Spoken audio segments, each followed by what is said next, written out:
Hello and welcome to Stretford Paddock. This is the watch-along for Manchester United versus Brentford. As you can see there, my name is Joe. That is Ronaldo Brown. First of all, how are you doing? As you can see there, my name is Joe. As you can see there. Yeah. No, this is the watch-along for Manchester United versus Brentford. As you can see there. Full stop. My name is Joe. That is Ronaldo Brown. Yeah, how are you, Ronaldo, as you can see there? United-wise, not too good. Not too confident. Yes. Life-wise, I'm doing well, Joe. Well, that's good. Jay will be joining us shortly as well, but get your thoughts in the comments. Are you excited? Am I a fool for being excited to watch Manchester United? No, because it's routine, isn't it? Do you think? It's routine. When United aren't playing, for example, we've got an international week coming up. Yeah. We're going to miss them. Okay. Obviously, they bring us a lot of turmoil, especially in recent times. I thought you were saying this is a routine win. It's part of our routine. The weekend comes around, midweek comes around, watch United play. Yeah. So I'm still excited. I'm more excited having seen the team news in the instance of, obviously we're going to get into that, so I might be jumping the gun, but Amrabat being in his actual preferred position in midfield. Some of the defensive options might be a bit of concern, but I know we've got injuries. But I think whenever the team looks a bit awkward, unusual, as much as it unnerves you, it also does excite you in a way of you don't really know what to expect. Yeah. And that's kind of what happened in the first time we played Palace, where the team kind of looked, right, what's going on there? And then it worked out, but yeah. Yeah, we'll get to the team news in just a minute. People ask me how's the trench foot. I haven't actually had trench foot over the last few days. That's not why I've been off. Can you get trench foot without being in a trench? Is trench foot just an illness that you can get? Nah, I don't think it means or is it just something trench. that you have to get from trench? I think warfare? it's conditions. It's just conditions. So if I keep my foot in a sort of a bath full of dirty water for 2 years, basically, if you try to emulate some sort of trench condition, with your feet and put your feet in it, you probably could. You probably could get there in the end. Yeah. Okay. Well, the foot is fine. Just watching the game behind there, it's currently 1-0 to Tottenham against Luton, and not to dismiss Tottenham and what they've been doing. They've made a lot of chances. I've been surprised at how bad Luton are. I knew that they were obviously underdogs. I knew they were a small team. I knew they'd, not been in the top flight either ever, or certainly not. They look like overachievers, don't they? They look getting in dreadful. Like Tottenham are just, even with 10 men, pissing through them. Are you surprised by that? I know we'll get to United obviously in a minute. This game is ongoing. I'm sure a lot of people not necessarily surprised. It's not a club with a lot of resources. No, thank you. We just had the tea lady come in and ask us if we want any drinks. Yeah, should be coming on in a minute. It's a club without that many resources. I think they overachieved to get into Premier League. Yeah. From that standpoint, not a lot of. They've got like a lot of players that didn't make the grade at United. They've got Tahith Chong on the pitch. They've got Tedemengi on the pitch. Yeah. It's just a team full of Championship and League One players, really. So yeah. The fact that they're struggling isn't surprising me, but they are creating opportunities with the 10 men, with the energy, etc. They just don't have the quality at the end to capitalise. Just on to United then. Obviously, we've got the team here, so let's go through that. We've got Onana, Lindelof, Evans, Maguire, and Dalot as a back four. We need to talk about that because that is a wild back four when you think about where we thought we might be at the start of the season. Then we've got Amrabat, Casemiro, and Fernandes, or potentially Amrabat, Casemiro, Mount. Remains to be seen exactly how that'll work, but it's probably going to be a 3 in there. And then we've got Mount or Fernandes, depending on who's on that side, Hojlund and Rashford.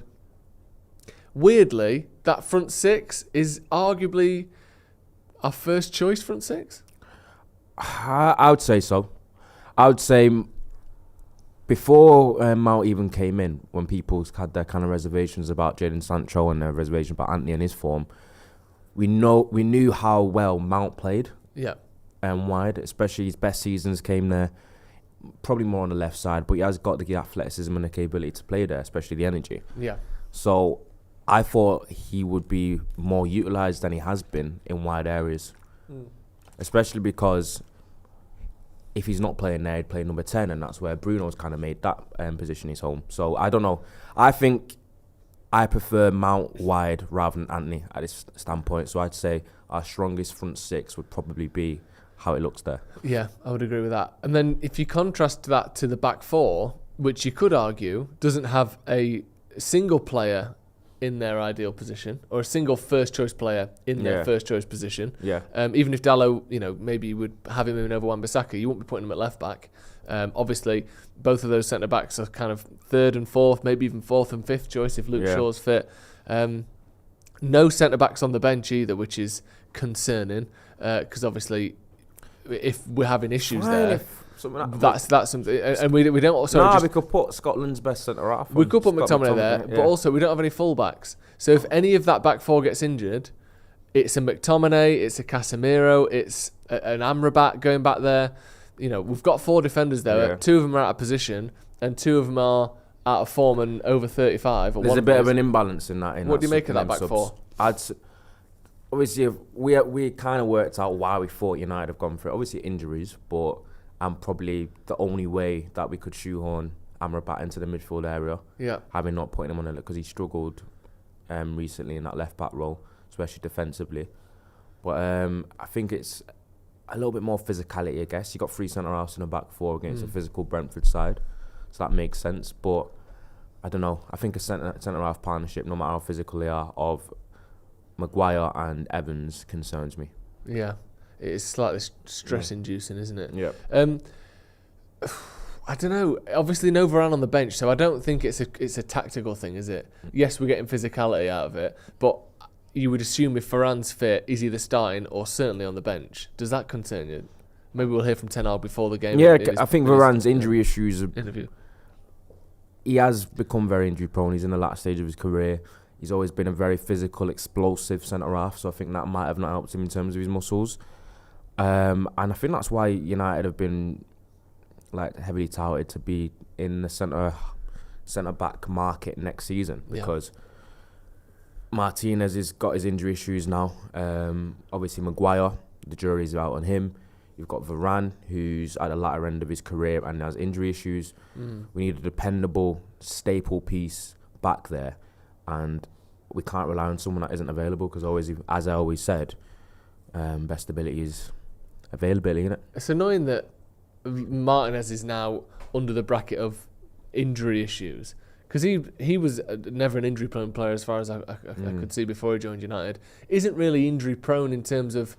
it's a calf here, a hamstring there. It's like he's got an injury that isn't fixing. And that is an issue. That's an issue. I feel it's a shame, isn't it? It's affected his form. Yeah, you know what I mean? So definitely. We want Martinez to refine the form he did last season, where for large part of the season he looked like the best centre-half at 5'9" in the Premier League. Yeah. He's not really hit those heights. He's set himself really high standards. Yeah. The injuries haven't helped. It makes sense now, though, to a certain extent, doesn't it? Because he was getting subbed off at half-time and at 60 minutes pretty regularly. Certainly 60 minutes he got subbed off 2 or 3 times. And I think it's the lesser protection that we had. I think everything's become more difficult for our defenders with how we've set up and how we've looked and how open we've been and how transitional we've been in the early part of the season anyway, which hasn't helped. But injuries has hampered United heavily in the early part of the season. Obviously, it seems almost be like a bit of an epidemic throughout the Premier League, really, the injuries. Yeah, especially a lot of the top teams have had a hell of a lot of injuries, haven't they? But United's have been as bad as anyone's, really, if not, one of the worst, probably. Because even now, it looks like the bench looks fairly strong in terms of attacking options on paper. Yeah. And there's still even players that are missing from that. Yeah. I think United almost have a squad now, if everyone's fit, where you're going to have 1 or 2, staple names in, the main 16 that don't make... a squad on a Saturday. Yeah. Will we ever get that, though? Do you know what I mean? Will we ever get that? We said last season, and Ten Hag said it, and I used to say it last year on these watchalongs. Last season, Ten Hag never got to play his first choice 11 once. Not a single time. Exactly, because look at that. So maybe we won't this year. Because look at that bench, right? And then you've got Sancho out, you've got Varane out, you've got Martinez out, you've got Luke Shaw, did I say Wan-Bissaka? No. Malacia? Yeah. Reguilon. Yeah. You've got another bench missing. Yeah. And that bench looks fairly that's our strongest bench. You struggle to drop 7 people from that bench, wouldn't you? I'd want people to actually say this. If everyone's fit, there's going to be players that miss out on even making a bench for United. The likes of Johnny Evans, you would think, would be someone that wouldn't always make the bench for Man United. And no offence to him, and I'm sure... Maybe, obviously, he's starting games for us now, but if you'd have asked him at the start of the season, he would probably say, that's probably about right. We even mentioned Kobe Mainoo. Exactly. He's another one who you would expect to at least be on the bench. Maybe he's not going to be in the first team straight away, or maybe even at all this season, but you'd certainly expect him to be knocking about on the bench like he was last year. Get your thoughts in the comments. Get your thoughts on that team. Daddy Yoda says Evans and Maguire is like playing against my nan and grandpap. They must be pretty good at centre back, them two. Is nan and grandpap? Yeah, they must have been really, really good. They must in their prime. Because these two are still Premier League level, just about. Physical specimens. Absolute physical specimens. There could be young grandparents as well. Do you know the ones where they're like 50s? Oh, like mine. Yeah, like a little Stanley Matthews piece. Yeah. Do you know what I mean? Young grandma. Yeah, I never had that. I never had the privilege of a young grandma. Have you got young grandparents? I've got a young grandma. How old? 16. 60. She's 60. Around 64 now. That's younger than my parents. Yeah. So yeah. She's on 64 and I'm obviously 25. Yeah. And my mum's 46. Nice. So yeah, it's quite young because mum had me when she was 21. Yeah. Grandma had her when she was like 18. Yeah, well, neither of them are that young, but when it's both quite young, it stacks up. Yeah, it stacks up. You could easily have a great grandparent that was in like early 80s. Possibly. Yeah, I do. Do you? Yeah. Fuck. Wow. See? Yeah, my great grandma's in her 80s. That's amazing, that. See? It's got us on a lovely little chat, Maguire and Evans playing. Okay, Ross Barkley. This is what. Hey, Luton's squad's interested, you know. Go on then, talk to me about Ross Barkley. What do you make of him as a player? Ross Barkley didn't fulfill his potential, did he? No. He was meant to. Could argue that. And wasn't there United were linked to him, but I think United were linked to anyone that was young and ascending. Yeah. And I think the last time I saw Ross Barkley was stumbling out of Club Live in Manchester, actually. You were, or he was? A couple of years ago. He was. Was he? And I don't know if it was... I'm not... Allegedly, but I don't know if it was liquor that would make you look like that. That's all I'm going to say. Dropping suggestive comments about Ross Barkley. That wasn't allegedly in there. When you see players in that situation, obviously someone you've played at a high level at sort of under 16s for Liverpool, and you kind of have a lot of friends and you know people who have made it to the certainly the league football, Premier League football even. Do you think you're probably not going to hit your potential if you see that level of going out? No, because I'm pretty sure there's people. Balance? I'm pretty sure there's people that excel, that still go out and still enjoy themselves and still have fun. But I feel like it's never going to help you. Yeah. Because if you look at the two greatest players of all time, Lionel Messi and Ronaldo, I know they're outliers in terms of talent, but the common denominator between the two is they both don't really go out, they don't drink, they don't party. Obviously, Kevin Prince Boateng said that Messi wasn't really. Yeah. He's a very much just a normal family man. Works hard. He's obsessive, more obsessive than you think. But you have to be that good for that long. Yeah. And then Ronaldo was similar. So I think if you actually want to, obviously football's fine margins, percentages. If you want to get that extra 1-2% out, that can actually make a huge difference. Yeah. I guess maybe you have to be a little bit like the likes of Ronaldo and Messi of these worlds. And these things it is only small percentages, and to the point where I've spoken to people in the past who their job is working in those percentages, where they'll go to players and they'll have the full stat sheet of everything they do in a game, where that puts them compared to other players, not sort of FBref style, but far more comprehensive, like sprints per game, touches on the run, this and this, and they'll look at that and build a profile.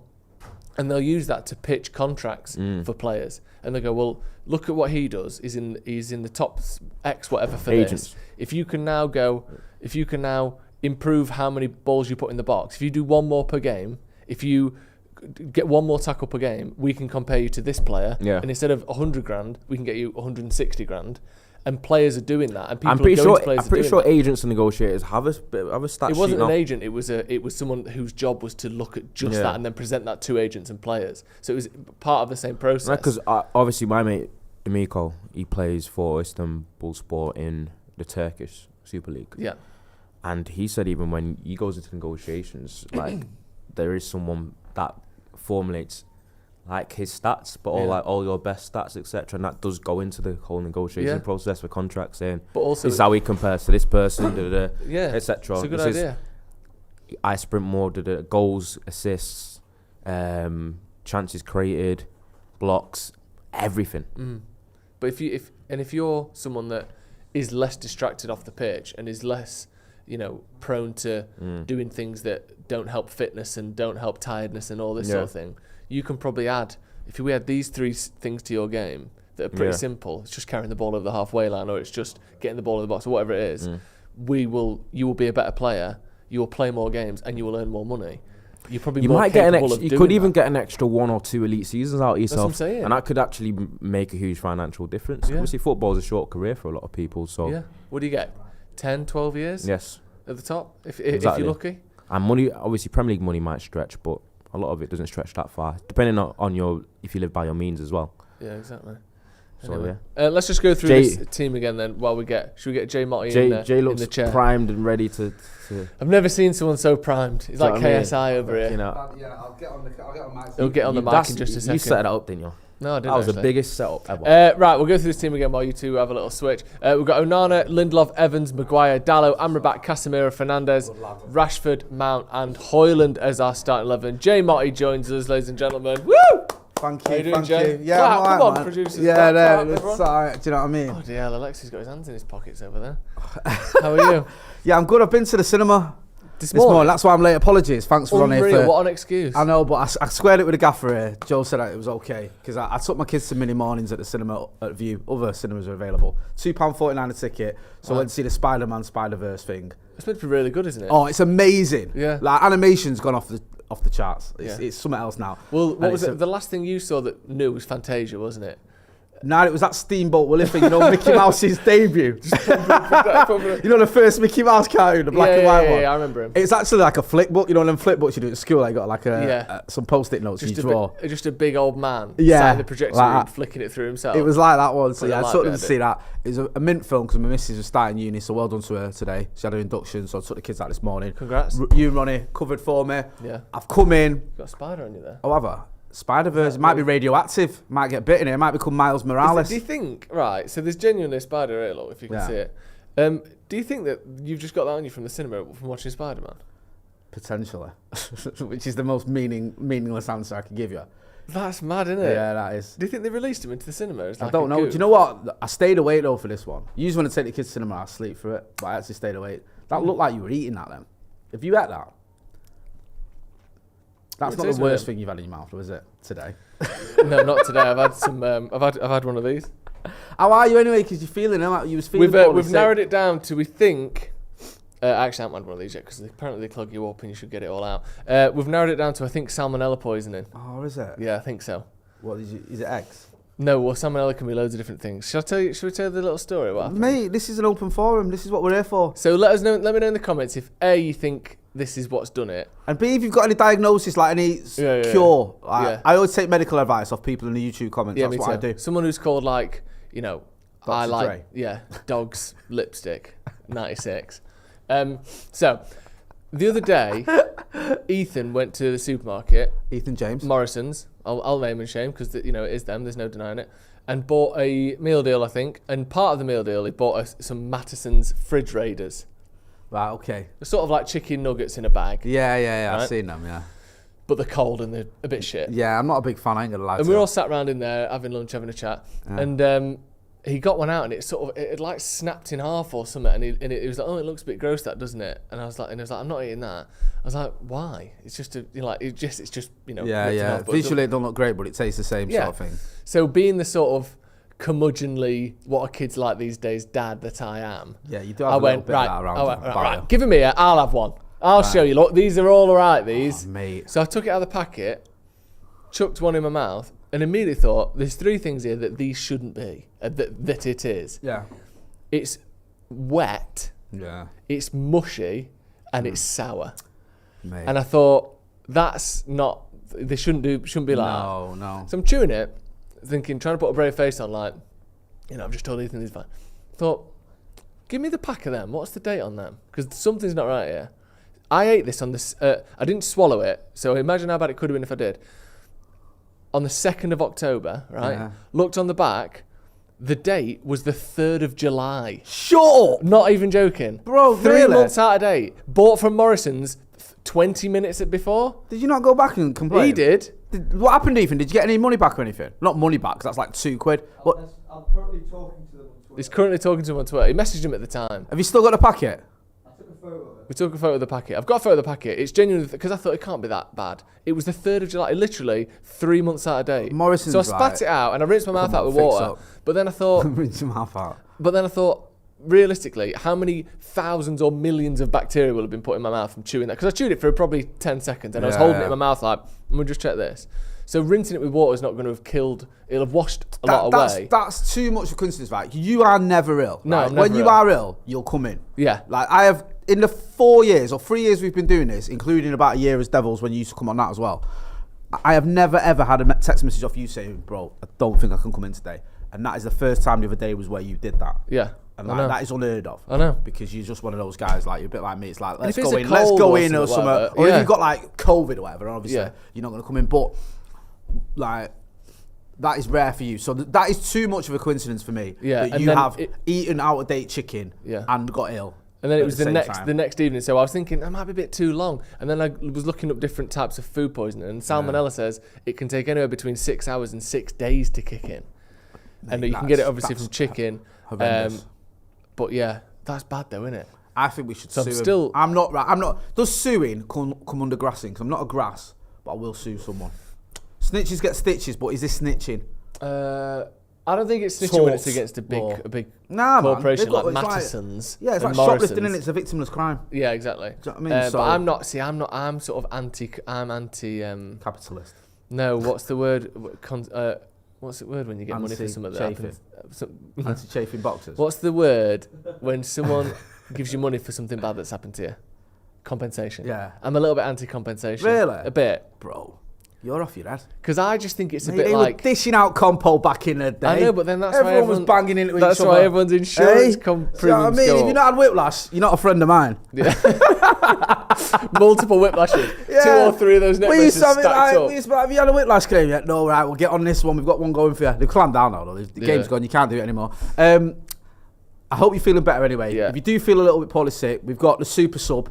Yeah. Ronaldo Brown. I will. If I have to nip off to the toilet. Sergio James John says they cannot sell expired food. Like, I don't know if you mean like you're acting like it's physically impossible for them. Yeah. Like when they go to do it. Yeah, well that's what those. You know, like Jim Carrey in Liar where he physically can't lie. Yeah. Like they go to sell it and it won't work. Those barriers at the door. Yeah. You know those things. Yeah. They will just suck any expired food in there immediately. Have you ever seen it on The Simpsons where Homer eats the out of date meat?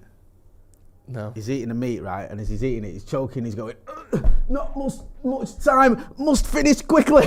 Because he's scared he's going to die before he gets to finish it. So he just carries on eating it. That was me with those Mattison's fridge raiders. This is a fantastic comment, by the way. Mike says, just logged on. Is this the actual starting lineup or just a suggestion? I love that. This seems like an absolute recipe for disaster defence-wise. You know what, right? Do not adjust your TV. This is the actual lineup. This starting 11, right? It's weird because for me, I love what you're about to say, yeah. This is our strongest midfield for me. Yeah. Strongest possible midfield we are playing right now, yeah? Yeah. And I'm going to shock you. Our strongest possible forward line. Yeah. That is our forward line, right? Me and Ronaldo said this. Yeah? You cannot get, like, you might argue Garnacho for Rashford or whatever, or Anthony for Mount. No. That is, if we're going to, like, if this is a cup final, that's your strongest front 6. Yeah, I agree. The issue is that is the weakest back 4 I've seen Erik Ten Hag play. Yeah. Now I love Johnny Evans, right? Great guy. We met him, or you lot met him in San Diego, and he's played many good games, and he was mint against Burnley. But let's have it right. He probably shouldn't be starting in the Premier League for Manchester United Football Club. No. Harry Maguire is gone for me. He's done. Right? He's a shadow of the player he was, and he didn't have that to lose anyway. I hope he plays well. I want them all to play well. But he's literally 5th choice centre-back for a reason. Delo at left-back is all right. I prefer him at right-back, obviously. He's okay. It's not his preferred position. Lindelof, he's all right at right-back. I get playing a defender in a defensive position rather than a midfielder. I understand that. But he's not great, if we're being brutally honest. He's okay. So you've got a good right back who's okay at left back. You've got a decent centre back who's okay at right back. You've got a centre back who's gone and a 35-year-old who probably shouldn't be starting. That's pretty weak. That is pretty weak. And then you've also, if we're going to be throwing things into the mix, you've got a goalkeeper who struggling. I'll be honest with you right now here, Joe. Andre Onana could produce one of the best performances I've ever seen in my life today, or he could produce one of the worst. You just don't know what you're going to get off him, do you? Not because at the minute. He's capable of, he's not just good with his feet, he is capable of doing good saves, he's capable of doing all sorts, but then he's also capable of just having a stinker. So he's a bit of an unknown quantity, but yeah, it's a proper mixed bag today. Yeah. I will say this though. You messaged me before saying you was looking forward to the game. And I'm gutted I missed running because I was driving and your thoughts on it, but I do feel that we can win this game because of our midfield and attack. Yeah, I think we can win it. And I think that the midfield, hopefully, will cover for the defence a little bit. Because if you think about that goal that we keep conceding, a lot of it is, you know, the one down the wing, cut back to either the penalty spot, edge of the 18, whatever. We conceded two of them against Brighton, two of them against Bayern, one against Arsenal. We conceded one the other day against Galatasaray. This same goal, cut back to the edge of the box. You've been saying that since it started happening. Yeah, and you've been kicking off about it. And the midfield not tracking their runners into the 18-yard box has been the killer. And most of the time, that's because either Casemiro isn't willing to, which he needs to just fucking start doing. Yeah. You know, or Eriksen, who either isn't willing and maybe isn't quite capable of doing anymore. But Amrabat is capable, and I think he is willing to do that as well. Yeah. So hopefully we can alleviate and eradicate that almost instantly with just having someone in there who's willing to get back and sprint back with their man. And the thing with Casemiro, I think he's been brilliant, and I do think he's had some good games even this season. I think he's got better as the games have gone on, actually. But I just think, like, he has to assess his game, and if we keep getting caught out this one way defensively because men aren't being trapped back into the box, we might have to just say, I know that we like you crossing the ball into the box, we like you heading the ball in, we like you getting into the 6-yard box and winning goals, scoring goals for us. But if that's coming at the cost of us dropping points all of the time because men aren't being tracked, I'd rather he just sit in front of the defence and not get forward. I'd rather you just play as a typical old-fashioned number 6 where you just sit there, you pass the ball around the corner when it comes to you, and you don't follow it. I don't understand why Eriksen ain't telling him that. With the problems we've got in defence, even when Martinez was playing away himself, Varane is constantly on this injured, not injured, struggling sort of merry-go-round. And I feel like, do you remember when, like, was it Maurizio Sarri went over to Chelsea and he was trying Kante on, like, the left wing? Yeah. And everyone was like, they won a few games and it was like, oh yeah, Sarri ball and all that. And then they got battered 6-0 at Etihad or whatever, because it was like, you're missing Kante there, you need him there, like, this is what you're doing. And I feel like that with Casemiro, you need him just to sit in front of that defence. Yes, he's okay, he's good going forward, and he's got a couple of goals, he's got 4 goals this season, so he's done well. But we can't afford that, man. We don't. Yeah. The payoff isn't worth it. No. Like, you need him there. I agree with you, and I think he needs help there. Let alone just him. He needs someone like Sofian Amrabat next to him to help out, because too often he's left on his own. And plus, when you get past Casemiro, when you get past our midfield, you've either got a Martinez who's been carrying a knock, or you've got a 35-year-old Johnny Evans, or you've got Harry Maguire who's got no confidence, or you've got a Varane who's in and out of the team, who's been injured a lot. You've got Lindelof who can get exposed. And then if you get past them, you've got a goalkeeper who you don't know what you're going to get with him. Yeah. So it's like, you need to be as safe as you can. And I think having Casemiro, who's literally one of the best defensive midfielders in the world, as a defensive midfielder, is painting by numbers, man. It's so obvious. Yeah. Like, forget this romantic idea of let's push him forward. We can't afford to do that. If you'd had, say, like, Yap, Stam and Rio behind him, yeah, do that. Do you know what I mean? But we haven't. No. We've got 2 defenders today that, no offence to them, because I like them both, but did they get in any other top 4 teams? No. So get your man covering that, and hopefully we'll see that today, especially with Amrabat next to him. We can have a bit of a wall in front of that defence. Yeah, and hopefully as well, Casemiro's almost done this thing where he's decided that, I don't know if it's he's decided or Ten Hag or between them, that he's going to sort of go to the ball all the time and try and cut it out. And you need to do that when you're pressing high. You can't allow teams to run at you, because if they get through, it can be quite simple to break through it. And once you've broken through it, it's one-on-one with, Johnny Evans. So I see why we press up and try and win the ball really quickly. But when you when Casemiro pushes up, sort of takes himself out of position and misses, doesn't get the ball, Eriksen ain't going to catch up and make up that ground. It's woeful, hopefully, isn't it? Amrabat will. So did you see it someone with legs and a bit of physicality. Well, we got badly exposed by it. I think it was. There's one that springs to mind. I mean, it's happened a few times. You can almost pick any game, and there was times when it's like you sort of playing football with the kids in the garden, just knocking it round him. Yeah. It's like that at times. It's embarrassing. You think, why is that? Because he's not his fault. He's on his own, and he's trying to do this. He needs cover. So yeah, I think that we need to be a little bit safer today. And I think that Amrabat in at midfield, he's done okay at left back. He was doing all right against Galatasaray until the last 15 minutes when his head fell off a little bit. But get him in the middle, and let's just start, playing him to his strengths and Casemiro to his strengths as well. Because I think them two, alongside each other, with Bruno in front, I think that's a very, very good midfield. I think that's just one of the best midfields in the league. I really do. Yeah, and you look at who he's played alongside for the last few years, Casemiro. Even at United, he had Eriksen obviously, but he also had people like Fred to bring on, who will just do the running around him. And before that, Kroos and Modric, who don't really do anything defensively. He did all the defensive work, but especially Toni Kroos, his positioning defensively is excellent. Yeah. So he can cut off angles and he can sort of shape the opposition's attack by being in a certain position. Obviously, I talk about it all the time, but Carrick was the best I've ever seen at that, of affecting how the opposition attacked without tackling, without touching the ball. He just puts himself between the men. So, this passing lane's cut off, you've got to go around that way. And he could sort of guide attacks the way he wanted almost. He was so, positionally brilliant. But it's kind of an innate quality that. Michael Carrick probably didn't learn it. He just did it. Scott McTominay, in contrast, is someone that just cannot do it. He doesn't have that about him. He doesn't know where to put himself. So if you've got people next to him that you've either got the legs like Fred to make up for it, or the positional brilliance like Kroos and Modric, you can have Casemiro doing that. But hopefully we've got maybe somewhere in between. Amrabat's got a bit of that positioning and some of the legs of Fred as well. So not quite as good as either, individually, but can actually do a lot of that work to help him. But we need to see that, because otherwise we're going to be fucked this season. You called it when we were talking about him on Paddock Live a few months ago when we were linked with him. This is what he said he could do and what we need him to do. So today, being given the opportunity to do it. Can we have a look at the Brentford teams? I've not had a chance to see it. Yeah, so we've got Strakosha, we've got Roslev, Ayer, Pinnock, Collins, Hickey, Norgard, Janelt, Jensen, and Buemo, and Wissa as well. Thoughts?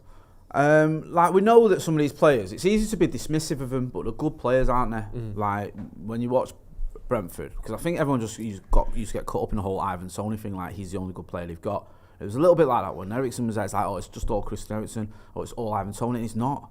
Like, if you watch Brentford, and we've seen it ourselves because they tore us apart last season, didn't they? Yep. It wasn't all just out of Ivan Toney. So there's just the quality there. And I think if you are you can get a result against them. Come on, they're not unbeatable. I think, was it Forest drew them the other week or last week?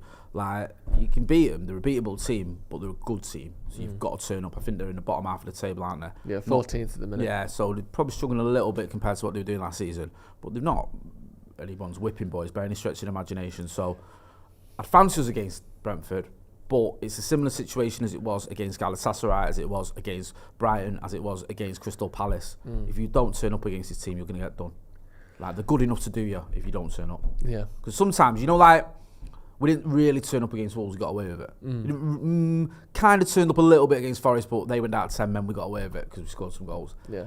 You won't get away with that against Brentford. No, it's just worrying, isn't it? And what do we have to do to not see this repeating pattern? Because we saw it last season. We've seen it. We've seen it under Jose. We've seen it to a lesser extent under Van Gaal. We never quite saw that complete collapse, did we? Where we just lose every week. But we certainly saw it under Ole and Rangnick. What do we have to see to stop this sort of just endless descent, endless loss, run of losses? Because it is possible. No, you're right, it is. And before you know it, it can happen. You look at the run that we went under Ollie once he became permanent manager. Like, you think, this is just a little bit of a rut. And it was like we lost 10 out of 12 or whatever it was. Yeah. We went from winning 12 out of the first 14 to losing 10 of the next 14 or whatever it was. I can't remember that figure, but it was horrendous. I think it's almost like what he's kind of trying to do today. Get a little bit back to your basics. Yes, you're missing players. But it's, the players that you've got, play them in the positions that are probably the best suited to them. Yeah. So Victor Lindelof's he's not an out and out right back, but he can play right back. Delo can play left back. So rather than sticking the midfield in there, he's playing the defender there. Sofian Amrabat, we brought him in to play in this role where it looks like he's going to play. Play him there. Casemiro, hope, after what we've said, his instructions are to sit in front of that defence, play to your strengths, just get back to that, almost to that basics. And I think certain players have just got to step up, because some players have been okay this season, but others just have been poor. Yeah. And I think, you know, the ones that are getting the most stick, the likes of Bruno Fernandes and Marcus Rashford, and I think some of it's a little bit OTT, but some of it is warranted to a certain degree, in the sense that they are top class players for me, and they haven't been putting in top class performances, so they do need to step up. Just on Lisandro Martinez, I know obviously he's been out for a little bit, but he to me was such a big part of last season, and also filling that gap in midfield.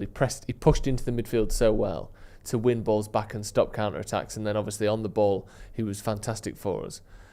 How much of a miss is that? Because I know that it's easy to say, oh, you know, they're decent centre-backs or whatever, but he made such a difference when he was at his best last year, didn't he? And he was at his best for most of the season. Yeah, it's like people just forget that. Like, I remember the Sevilla game. I was at the Sevilla game at Old Trafford when he got injured. Yeah. And the lad next to me, he said, that's our season done if he's out for the rest of the season. Now, that was a touch melodramatic, but he was almost right. Yeah. Like, we went out the Europa, the return leg. Yep. We got beaten in the FA Cup final, and yeah, we got over the line in the league, but we made hard work of it because he was so important to us. And we spoke about this extensively last season. It's not just the fact that he's a very good defender, it's also the way that he communicates with the rest of his defence, the way that he gets out of trouble when he was getting the ball off the goalkeeper, so he carries the ball as well, he picks a pass. It's just like he was, for me, probably our, I don't know, it's like, he was in the top 3 of our players last season. Yeah. It was like, if you look at our 3 biggest players last season, I think Casemiro was up there, but for me he's a little bit inconsistent. Yeah. Rashford for his goals and assists was up there, 41 goal involvements last season. Again though, performance-wise at times he could be a little bit frustrating, but his numbers spoke for themselves. Yep. Martinez was probably, in terms of consistency, our best player. Yeah. Week in, week out. 8 out of 10s every week, wasn't it? Like, now and again with Marcus you'll get a 9 or a 10. Yeah. Now and again with Bruno you'll get that. With Casemiro, like Carabao Cup final, whatever, you'll get a match-winning performance, whatever. Like, with Martinez, he was just consistent, like Dennis Irwin, just consistently an 8 out of 10. Yeah. Do you know what I mean? Rarely gave you a 6. Do you know what I mean? Like, just someone you could rely on. And you look at it now, and we haven't got anyone like that. We haven't got anyone who's dropping 8s every week. No. Even he wasn't before his injury flared up again, because you could see he wasn't right.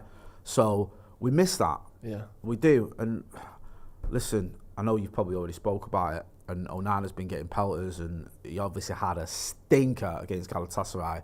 I'm not going to defend that performance, but it's not easy for a goalkeeper when you've got an ever-revolving back 4. No. Like, this is a completely different back 4 than the one he played with midweek. A completely different one than the one he played with last weekend. It's like it's constantly changing. He's getting no possible chance of sort of building relationships, is he? And also, the other thing, like, how nice would it be, and when you join Manchester United, even this Manchester United, I know we're not the Fergie United anymore, but you would still expect to be able to play, you know, let's say, half of the games of your season not having too much to do, wouldn't you? Yeah. Man United, what? We played 50 games last season. We probably won 35 of them. Or we played 60, probably won 35 of them. Good, you know, we had a 60-odd% win rate. Like, a lot of wins. And a lot of those wins were quite comfortable. Yeah. Or some of them were anyway. But Onana's not had a single comfortable game yet. Actually, the Crystal Palace one was the only one. Otherwise, every single game's been like edgy, nervy, this way, that way. Like, most of the games shouldn't be like that. No. So how nice would it be for him to have a week where he just goes, I didn't really have to do anything this week. That's what I mean. Like, it decreases your chance of making mistakes so much. Yeah, and we saw it with De Gea last season. He got 16 clean sheets. Some of those clean sheets, like, he earned them. He produced some good saves. I'm not hating on De Gea. But there was games like, the funny one was the Forest away game where he didn't have a save to make. Gareth Crooks put him in team of the week. Like, he could get a clean sheet, De Gea. Not all the time, but sometimes without doing anything. Yeah. Like, he just got a clean sheet because the defence was so solid, and there was no real sort of nothing happening in attack-wise from the opposition. This season, though, we've been up against it constantly. Yeah. And you know, there's certain goals when I look at it, and if I'm being overly harsh, you think, could he done a little bit better? I think the Galatasaray one was the obvious ones where you go. Yeah, and the Bayern one. There's no, the Bayern one, and the Galatasaray one. In the league, there's one or two where you go, Did he make it a little bit easier for Forest's second goal? Or was it the first goal? Sorry. Could he have done any better for the ones in Emirates? Maybe, but I've always sort of gone, not really. Yeah. I don't think he's been at fault for anything other than those European games. And the trouble he's got with those European games is his mistakes have been colossal. Yeah, they've not been like out now. Sorry, and we might be out now. He might have single-handedly almost knocked us out of the Champions League after 2 games, which is unbelievable. But in the league, I think his biggest sort of clanger was the foul on, was it Dawson or whoever it was for Wolves? Yeah. I can't remember who it was, so it wasn't Dawson, but whoever it was that foul which he got away with.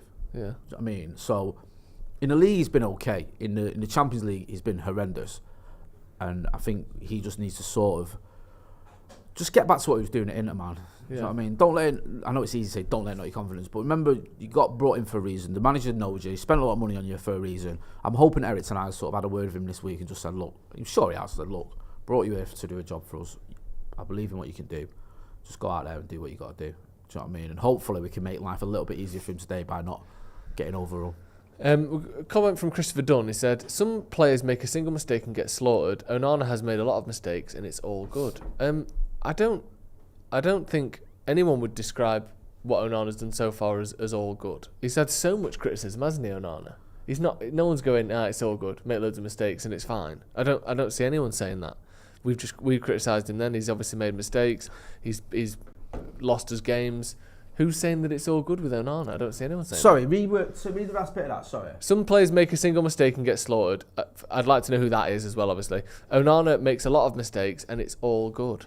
He's getting so much criticism on social media. We've said literally just then he's cost us 2 games and potentially our Champions League sort of survival already this season.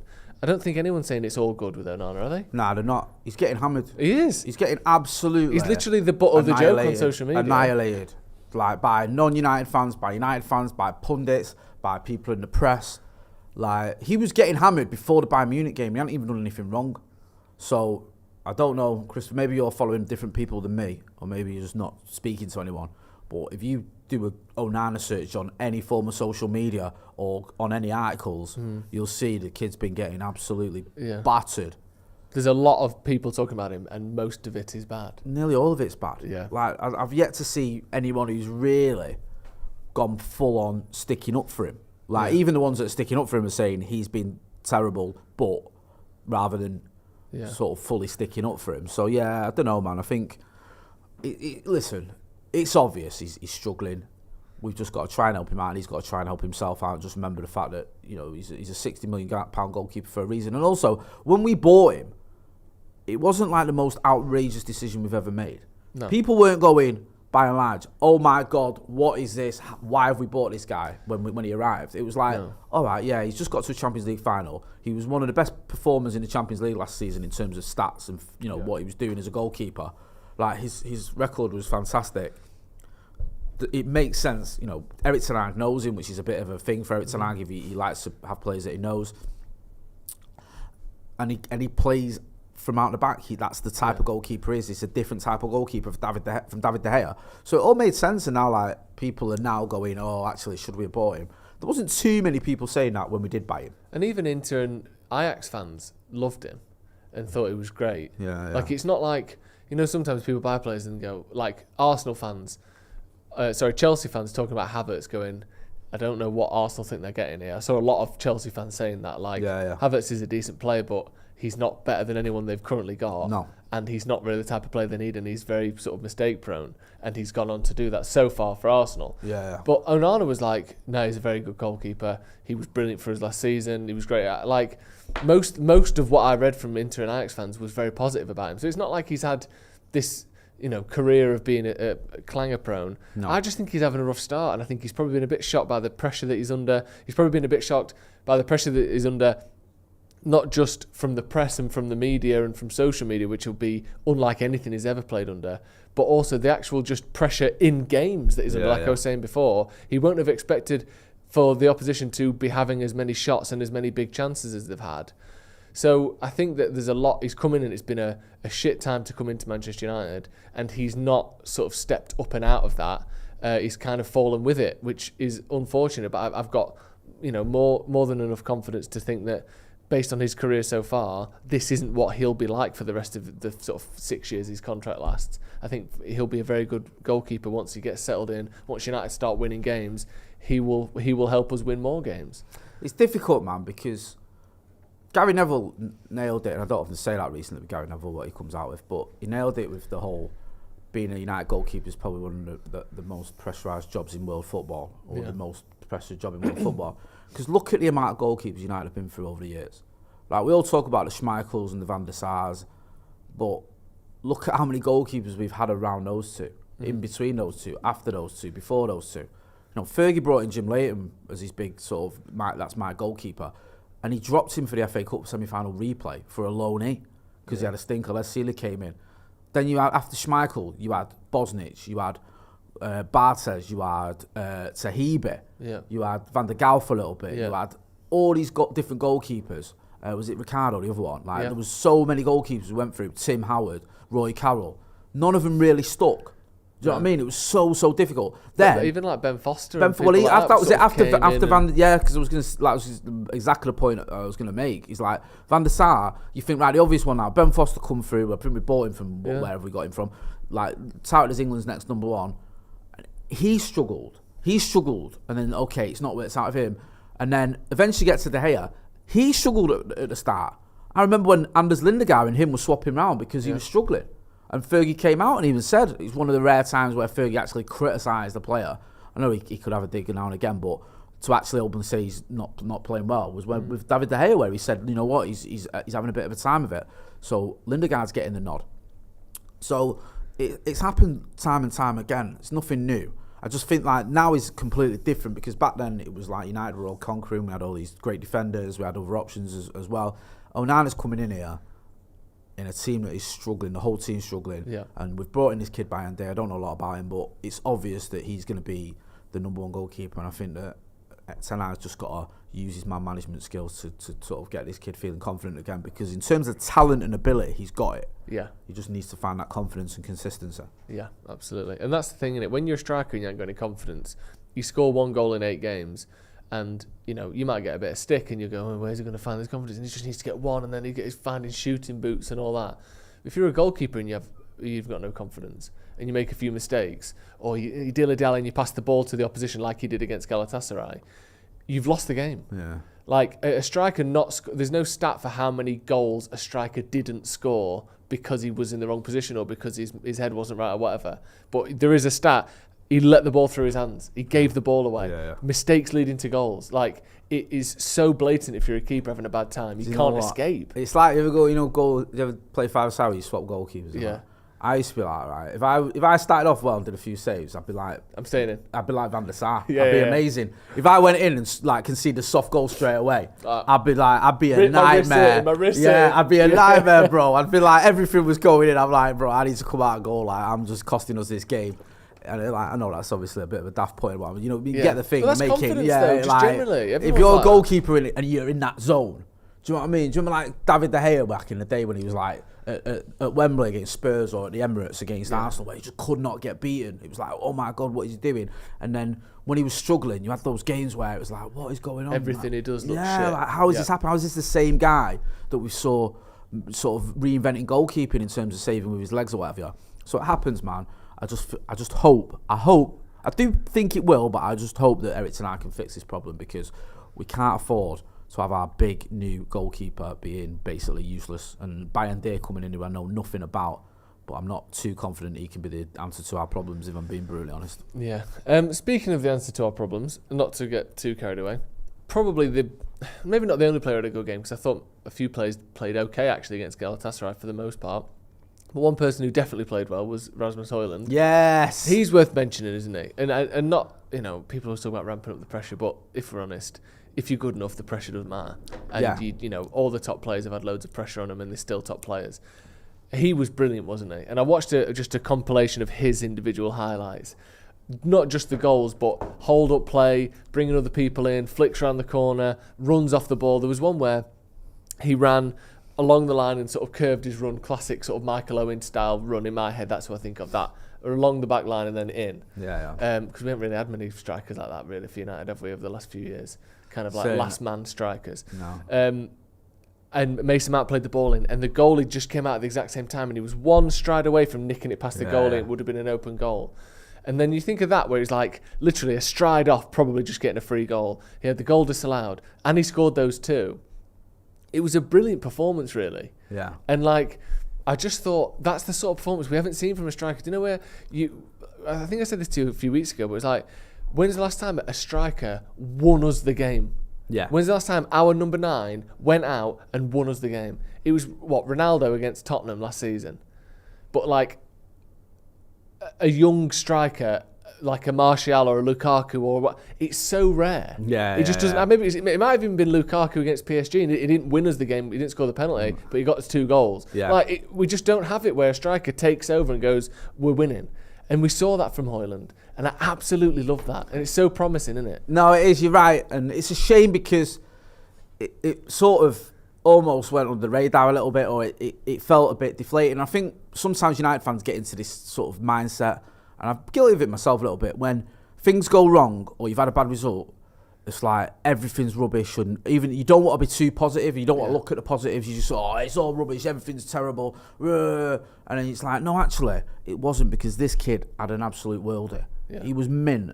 He did not deserve to not be on the winning side that game. He didn't even deserve to be on the drawing side. He should have won that game, because his performance was the performance of someone who deserved to be on the winning side. So I felt for him, but it was fantastic, and you felt like this was him sort of becoming that guy already. Do you remember, like, Rooney did it in his debut, didn't he, against Fenerbahce? But we knew Rooney. We knew he'd like banged in worldies for Everton. I remember watching that game so clearly. And he just, a hat trick on your debut. Were you at that game? No, do you know what, right? What was that? I love that. Do you know? No, I don't. Do you know what? I can't remember. Was that the Rooney's hat trick game? I must have been. I can't. Do you know what? I was very, very out my head a lot of the time then. That's mad, that. 2004, they were some peak years for you, weren't they? Oh, we were 24. No, mate, I don't even know why I've questioned myself. Yeah, I was there at Rooney's debut, yeah. Do you remember it? I was a little bit worse for wear because it was a night game, wasn't it, obviously? Yeah. That's why I was struggling then. Do you know what I'm getting mixed up with? For some reason, I was thinking of me and you've had this conversation again. It's the 7-1 I wasn't at. Yeah. That's the game. I was thinking, is that the game I missed? There's a game that I missed. Like a big one. Like a big one during that period. And it was a 7-1 against Roma. Yeah. I wasn't at that game. I thought, why am I questioning myself? Yeah, I was there. Because I remember I was at Rooney's debut and the Milan game as well. Yeah. I remember 3-2. That one. Yeah, that was a great night. But no, I missed the Roma one. Sorry, I was getting confused then. But yeah, it was like, you felt like this is a kid who's like, this is it. He's, he is going to live up to expectations. We knew it anyway because of what he'd done in the Euros for England and what he'd done for Everton. But that was him just arriving straight away. He's not going to take time to settle in. With Hojlund the other day, that felt like his statement of like, I am this man, I am this guy now. Forget I'm 20. Forget it's going to take me time. Forget all that nonsense. I am ready to be Manchester United striker already. So good, isn't it? And do you know when you see it and obviously there's lots of different types of player, and one isn't any better than the other necessarily. But there's something about seeing a young physical player as well that gets me like extra excited. Don't you think like Rooney had that where you're like, fucking hell, he's like hard. Do you know what I was watching last night? The Beckham documentary. And like, I was watching obviously the loads of the goals from the treble winning season and the ones like Dwight York against Inter, and like Beckham whipping him in and York getting his head on things. And there was a touch of that with Hojlund, like just that first goal he got, stuck his head in. There was the quick feet he had as well that you saw, which reminded me a little bit of almost any top striker we've had, like Rude. He used to sort his feet out very quickly. I know he was a poacher, but when he needed to sort his feet out, he'd do it quickly. He'd do like the one little thing. Very efficient, technical footballer. Like, give him a second, that's all he'll take. Sort his feet out, get his shot off. Yeah. So you saw that with, I think mainly with the goal disallowed, that he did that with. And then there was the counter-attacking goal, where it was like, just like you say, where we broke, and I think was it the kid Sanchez fell over or whatever, he had that stinker, and Hojlund just bombs forward like, like Andy Cole in his heyday or someone like that, or Ollie. Ollie was capable of that. Just he was away, and he just, obviously his finish was on point as well, a little thing. It was just like, he had a little bit of all the good strikers that I've seen over the years. Do you know what I mean? There was a little bit of that. It reminds me of that when I was watching that Beckham documentary. So yeah, I'm very, very excited. And at the minute, we need someone to sort of, sounds crazy because he's 20 years old and he's just arrived, but we need someone to be our sort of, the guy that gets us all going, that gets a crowd going, that gives everyone a bit of belief and confidence. Yeah, and I think if his teammates look at him and go, well, you know what? If I give him a decent pass in that box, he's going to do something with it. Yeah. Just get that in your head and get it in there for him. Do you know what I mean? Yeah. Like, it's good to know. I just hope others can step up though. He's not, like we say, he's not the concern. It's one or two others who worry me a little bit. I ain't gonna lie to you. And I think with his sort of ascent as a player over the last sort of 2 or 3 years, he's gone from being surplus to requirements at Copenhagen to being, scoring a brace in the Champions League. He's clearly improving. Yeah. Like, there's a lot of players that I talk about this a lot, and I think people always assume with youngsters that if you're young, that means in 5 years you'll be better than you are now. Most footballers, even most top footballers, don't really get much better from the age of about 20 for their whole career. Look at someone like Theo Walcott. Do you know I think the exception he never got any better. To that is? Well, the top players are like that. They do get better. Yeah, I also feel as well. I understand what you mean with strikers. It can happen a lot with strikers. But you're right, top players, and also, I think you see it more with midfielders. Yeah. I think midfielders, like, you see some midfielders at 22, 23, they look mint, 24. And then when they're 29, or even 30, like, Keno did it. Keno at 23, 24, you thought, this kid's amazing. Like, yeah, when he was 28, 29, he was unreal. Yeah. He was just unbelievable. Yeah. Like, arguably the greatest midfielder I've ever seen. Yeah. Up there with Robbo, who's another one. Do you know what I mean? There's certain players, like I say, midfielders, and even, pains me to say, but even De Bruyne seems to have gone up a bit towards the end of his 20s. Don't know, do you remember, like, early 20s, mid-20s, he was good, obviously, very good, but it wasn't he sort of honed it, hasn't he? But that's the thing, the top players do get there. Yeah. But even certain players, like, I think Lukaku, look at what Lukaku was as a player when he was 22, 23, banging goals in for West Brom and Everton. Yeah. And you look at him now, I don't really see any evolution there. No, not really. He was right. Luckily for him, he was already probably not quite world class, but a top striker then, and has sort of remained at that level since. He's had dips in confidence and stuff.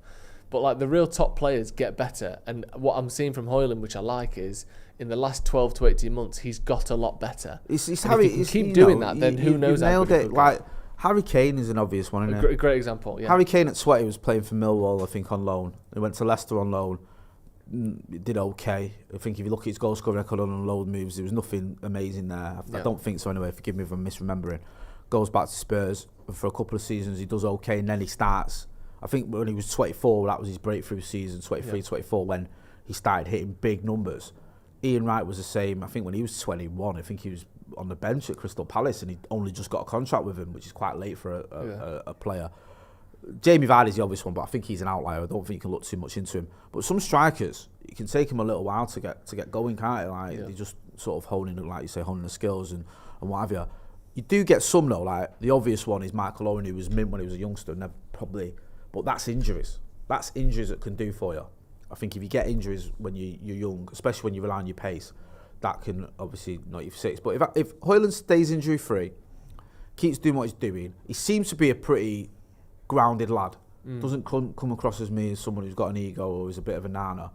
He just seems like a pretty sort of down to earth lad who's obviously got all the tools there.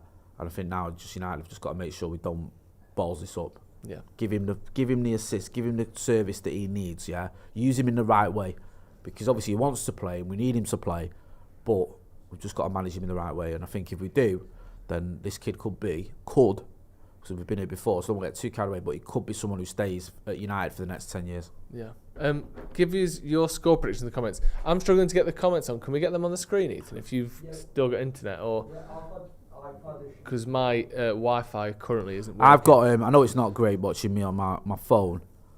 If you can get the comments on there. Get your score comments in the predictions, your goals, your score and scorers as well. I'll start with you, Jay, just while we're trying to get this sorted. I've got them on my phone here. Okay. But, who's going to score and what's the score going to be? Get them in the comments. Get your thoughts in there. I'm going to go 3-2 today. I don't think I gave a prediction on our preview for me and Mako. I can't remember what I said, but I might have even somehow forgot to say it. You almost forgot to say it the last one we did. I had to remind you. I've only been doing it every week for about 5 years, but I forgot to say it. So, and if I did, I've forgotten what I said. So I'm going to go 3-2 to Manchester United.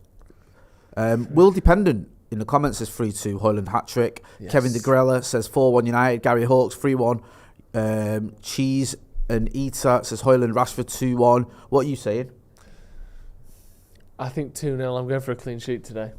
Really? Yeah, I don't know if I actually believe it, but I'm sort of hoping as much as anything. Make sure you are hitting like, share, and subscribe as well. Subscribe to the channel. We've had Adam Kenny says J4 Joe 1. Faheen Mohammed Faheen says 8-2. Miles says wildly optimistic still 4-1. Hojlund brace, Casemiro and Mount.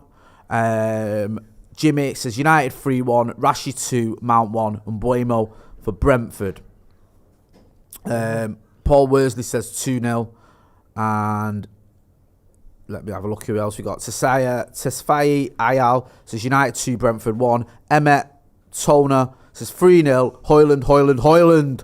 And Nicolaj Madsen says 4-2 United. Gareth Robertson says 4-1 United. Hojlund hat-trick. A lot of people saying that they fancy...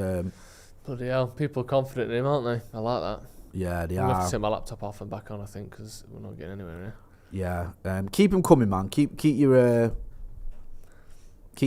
predictions coming in. Yeah, the game's about to kick off. Well, it will have kicked off, I believe. Yeah, that's because I just tried to put a little cheeky... cheeky... bet on then, and it was having none of it because the game's already kicked off. We're just starting out here. It might have already started in real life, but we're just starting here. So get involved in the chat and the comments.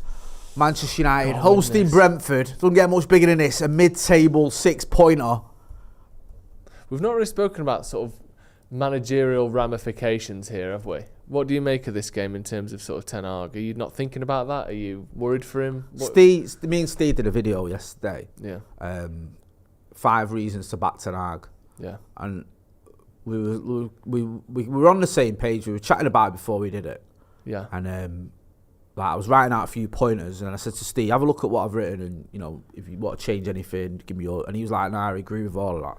And it was like we both believe he's the right man for the job. We both believe he deserves more credit for the mess he's inherited and what he had to do with it. Yeah. Both believe it's a very difficult job for anyone to come into. And also, history tells you that sticking with a manager is not always the right thing, but a manager who's shown you that he's capable of doing good things is worth it.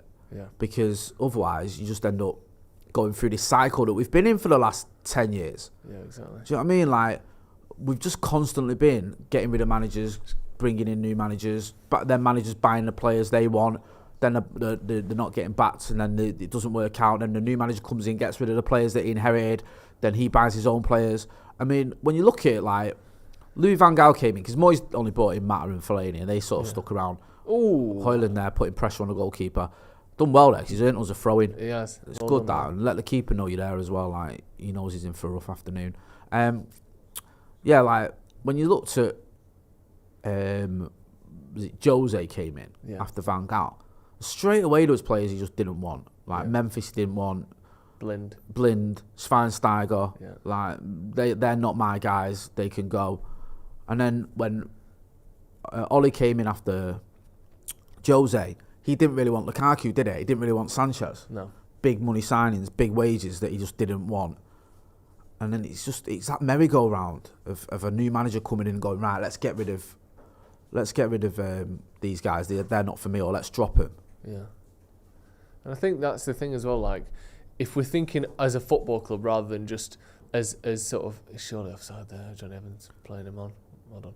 If we're thinking as a football club and not just as sort of Ten Hag supporters, which I am a Ten Hag supporter, by the way, I think he's very good and I won't sack him. Yeah. But if we just think longer term, that is something that should be avoided anyway. Even if we do get rid of Ten Hag, what United need to do at some point, and we sort of flirted with it by getting and hinting that Rangnick might go upstairs and sort of shape the future of the club. Well, Steve was making this point didn't as happen. well, yeah. But sorry, but we should be able to survive manager to manager without everything collapsing. Do you know what? This is the thing, right? Like, is this the style of play we play now? Do we play this and then the next manager plays it? Because look at Barcelona. They hire the best manager to play the Barcelona style of football. Barcelona style of play. But they do though, don't they? No, I'm not mocking people you've never heard of. I've never heard of Tito impression. Villanova before he went to Barcelona. Didn't he win, won the treble, I think. Like Luis Enrique now, he's hardly setting a world alight, is he? Didn't he win a treble? He won a treble. So it's like, that's the thing, like, United, you don't just fluke that. No. There's a system there that obviously works. Of course. And yes, you've got Messi and you've got Iniesta, or they had them players, and Neymar and Suarez towards the latter times. But obviously there is a system that works, because I saw, forgive me, it came up on my Twitter feed or X feed. Simon Jordan was talking about Pep Guardiola, and he's like, oh, when he look at the success, that club wouldn't have anything like that without him. And you think, okay, he took it to a new level, but they got to a Champions League semi-final, won a league under Pellegrini, won the FA Cup I think under him as well, or the League Cup, whatever, or won other trophies under him, won a title under Mancini. They won 2 of the last 4 titles before Pep got there. That club was built, and their structure was built around how to be successful. So when you throw in a coach as talented as Pep Guardiola, it's going to carry on being successful, maybe take it to a different level with 100 points and all that nonsense, albeit with 115 charges still hanging over him. But Pellegrini and Mancini won titles. Yeah. Like, I don't even think Manuel Pellegrini or Roberto Mancini are that good. I think they're good managers. They're not elite coaches, like, no, they're the best ever. Yeah. They're good managers. I'm not saying they're not. But the reason they had success there is because they're at a club where it's... he's hit that over there, the kid. Exactly. And I know that it's not the exact same style of play either at all, but it was just sort of a blend transition from Mancini to Pellegrini. It was a bit more sort of high possession, a bit more of that, and then obviously Pep takes it to another level there. But you don't go like Fergie, which was obviously he's kind of changed his style of play down the years, but then to Moyes, which was no real style of play, counter-attacking with Everton or whatever, to Van Gaal, which is possession, more sort of Barca style, more kind of high pressing possession football, which never, and then to Jose, which is sit back, counter-attack in the big games, and just sort of bully your way to wins in the smaller games. Then to Ole, which again never quite sort of manufactured a style. Then to Ten Hag, which is high pressing, high possession.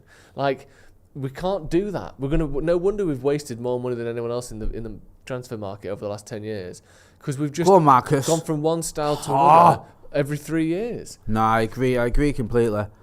And this is the thing, like, Steve was making a point about Chelsea yesterday, and it was a really good one. Like, like we sort of went down this Chelsea model, didn't we? When we went for Jose, when Van Gaal won the FA Cup, we sacked him anyway. Yeah. Like, I think, all right, the decision was obviously already made, but Steve was saying that, sorry, I'm just United are on attack here, down the right-hand side, it's Bruno Fernandes. Back to Casemiro with that deep ball to the back post. Rashford! Oh, he's not really got hold of it. He's asking for a corner, he ain't getting one. It's like we went, right, we're going for the Chelsea model here. We're going to rotate managers every few years because Jose Mourinho ain't going to stay here for 3 seasons, and he didn't. Now, people say, well, the Chelsea model worked. It worked for Chelsea, but a big part of that was they always had a decent spine. Like, they had world-class players who sort of were always there.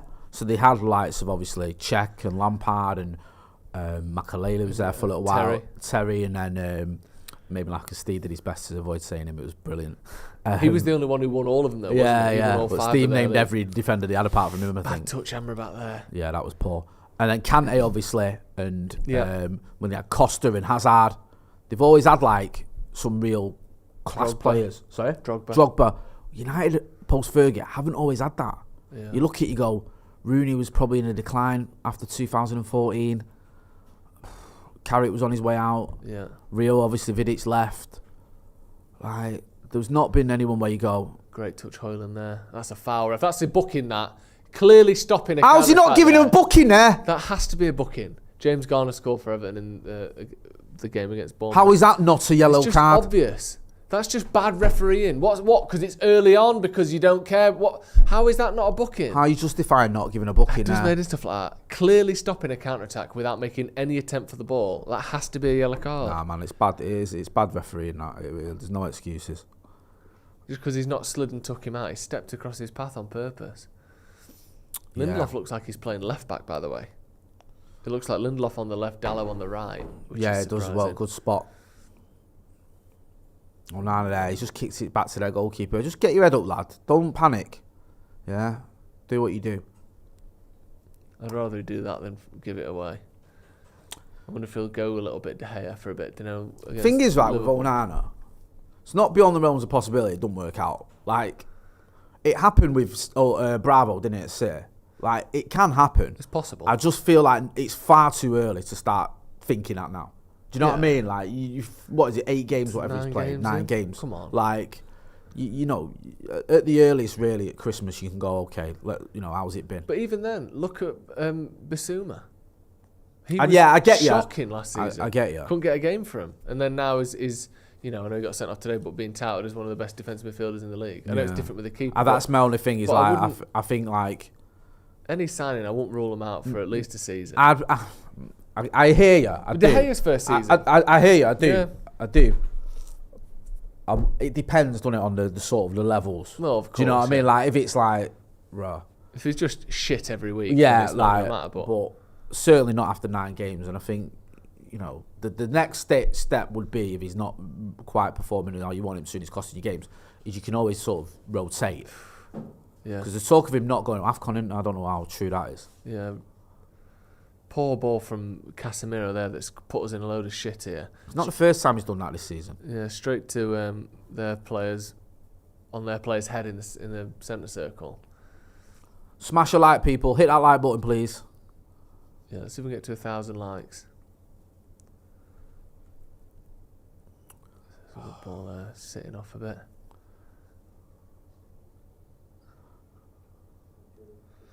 I'm not quite sure where Amrabat's playing as well, because he's right on the left here.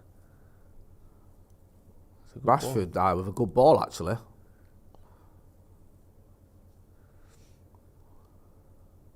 Oh, he's red you there. That's a yellow card. Are you going to book any of these or what, ref? Finally. Bruno, he thought he double bluffed him and went gone backwards there. Yeah, Bruno read it, didn't he?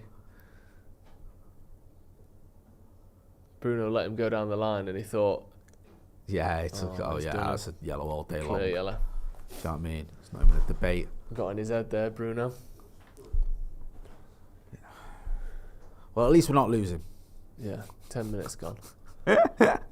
We're all right for 18 minutes we have. Yeah, usually the first 18 Yeah, it's good. Like, even against Brighton, but we'll see. That's a decent ball, that Marcus. We'll have a corner there, thank you. Let's turn this around, actually. Is there any volume on this, or is that as high as it'll go? Thank you. Yeah, corner to United. Looked a bit more dangerous from corners recent weeks, haven't we? Casemiro's been a bit dangerous. I think Varane and Johnny Evans sort of almost scored twice, didn't he? He's well? He did score one, didn't he? Mate. He got another one. So a bit more dangerous. Look, proper packing out the 6-yard box. That's the method. Pack the 6-yard box and just get a glance. That seems to be our tactic. Yeah, it does, doesn't it? I mean, we've conceded how many goals from that over the last 5 or 6 years? God knows. Certainly half. So remember when everyone was blaming that set piece coach we brought in? Yeah. Everyone was having a go at him. I can't remember his name. Erik something, wasn't it? Erik Ramsey, was it? Yeah, that was it. That was a terrible corner, though, to be fair. It was. You've got to win this, Rashford. You can't get done again like Forest. Well done. Yeah, he's done well there. Yeah. Fucking I was sat with Macca for that one, and he was running late, which I know isn't like him. I know. And I messaged him saying it's 1-0. And then I was like, a minute later, I was like, messaging him saying it's 2-0. Like, what the fuck? And he arrived just after they scored the second. Fuck's sake. So as far as he saw, we won 3-0 that game. Yeah, that's what he says. But yeah, it was unreal, that. It was almost that bad you start laughing. Yeah. You know, you start giggling to yourself like, what is this, man? Come on. It's a good ball. Oh, that's a big touch there from the defender. Pinnock. Rasmus Hojlund was on the end of that then. Keep going now, United. Don't take your foot off the pedal, man. We do this too often.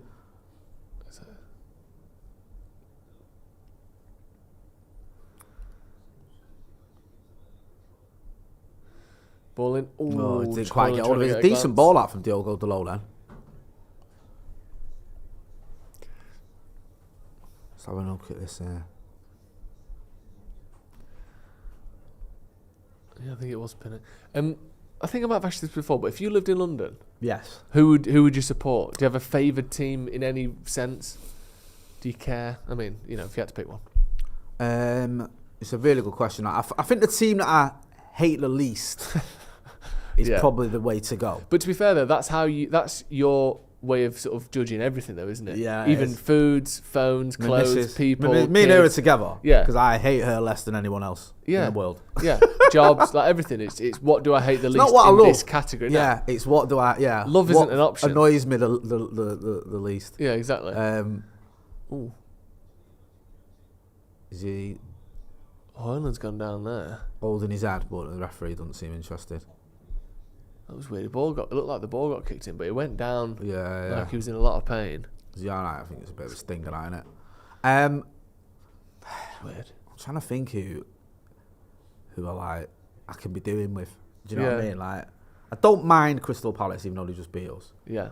They're all right, aren't they? Like, do you know what I mean? They've got some good, young, exciting players. And the Mandem, as Ronnie said, when I was a kid, they were an example to us all because they were the first team that like would have nearly all the players were black. Yeah, it used to be like a thing, like a massive thing. Like the papers would make a thing out of it. And I remember like there used to always be like racist undertones to it as well. Like they're doing well despite the fact they've got 9 black players starting for them. Do you know what I mean? Or like. Some would say this is a positive thing. Like, you'd never know. Everyone, like should be saying that because it's not bad, is it? No. So yeah, it was like I had a bit of a soft spot from obviously we beat him in 2 FA Cup finals, so I'll probably go with Palace. I like that sort of like element as well of like if you're a Palace fan, like you're not expecting to win every week, but you do get results. Yeah. Do you know what I mean? What is Crystal Palace like as a place? I don't really know it. It's like West London, innit? So it's all right. Is it? No, it's south. Is it south or west? South, innit? Is it south? Let's have a look. I'll have a look on the map. Hackney's east, isn't it? No. This is a geography class. Hackney's east, yeah. South, yeah. Palace is, yeah. I have been there. It is quite simply South London. I used to like South London. I used to live in South London. No question. It's directly south from the centre of London, yeah. Sort of between, Brixton and Croydon. Between the two. Yeah, because I used to live in Camberwell there. Okay. And so not a million miles away. No, I've lived in South London. I used to live in near Lewisham as well, Brockley, which isn't too far from there. Yeah. Okay, you're going with I'm going with Palace. You know what I mean? Interesting. Who are you going with? None, because I support Man United. Wow. Obviously. You've done me there. Hey. This like fucking Palace fan. I'm a Palace fan. We've just been beaten off Palace, and now Marcus, that was terrible. So now I'm changing teams to support Roy Hodgson's Barmy Army. Good pass. What? Oh, he took an extra touch there. He shouldn't have took. To be fair, I don't know. I don't know who I don't hate. Fulham always seem fine-ish. Fulham's not a bad one. Because if I'm not a United fan anymore, I don't mind. Didn't they have like a neutral stand for years? Where there's just like you don't even have to support either team. And I think if I don't support United, I'm never going to have that like painful love that you have when you support your own team. Yeah. So I don't mind just to sort of go along for a day out team. Fulham are sort of non-offensive, aren't they? They're not known for being sort of hugely historically racist or anything, are they? I could never go to like Arsenal. No, that's what I mean. I couldn't be a Chelsea fan or a Tottenham fan. Hate them. Hate them so much. Or even Brentford. Where is Brentford? Brentford's like is it even it's London? Not London really, technically, is it? It's like is it Middlesex, Brentford? Is it London, really? Right, okay. Right, so it is actually London. I always thought it was like just out of London. I always thought it was like, a bit like Oldham is technically Manchester, but... Is Brentford a London club? They're based in Hounslow, London, which is technically counts as London. It's quite out though, isn't it? Well, no, it's definitely London. Yeah, I think it is. London's so big, innit? It's just like, look at that, man. We're just having a look there, the map, it's huge. Mate. Do you think Manchester will ever get like that? Not obviously not as big as London. What, full of utter knobheads? No, but like you sort of 6, 7, 8 million kind of city population. What's London, 12, 13? I don't know. I can't see it. It seems to be the one of all of the cities outside of London, the one that's sort of going for it the most in terms of investment and building infrastructure and stuff. It's going. London is nuts though when you go to London, isn't it? Yeah, it's like, too much. It's nothing like I used to say like, Manchester's just like London. It's not. No. Like, London's just mental. Yeah. But I lived in London quite a lot. I used to like it, but it's almost when it's too busy. Go on. Yeah. Because you look at like Manchester, but Manchester suburbs, Rashford, just messing about on the right side, ball in from Bruno. Oh, lucky bounce there, landed where we needed it to. A lot of Manchester suburbs are like one street with some housing around it, aren't they? Yeah, so you look at sort of Levenshulme or Longside or whatever, it's like a main street, but it's almost like a through road with a community built around it. Whereas you go to like the suburbs in London, they're like their own towns or cities to themselves, like rather than just one little road. So it would take a lot, wouldn't it, to turn it into that? Not really gonna happen, is it? Have you seen this report? I don't know if you and Ronnie covered it because I've only just seen it on socials that the club said no to a minute silence for Kathy Ferguson, for Lady Kathy. No, I've not seen that. Someone was just sharing that, which seems an odd move. If that was the case from the club, I can only imagine if they have done that, there's a reason for that, and that there'll be something more at some point. Yeah. I can't imagine the club don't want to show respect to her in some way. It does seem like an absolute tapping, and obviously something that you should do. Yeah. Too long there, you can see.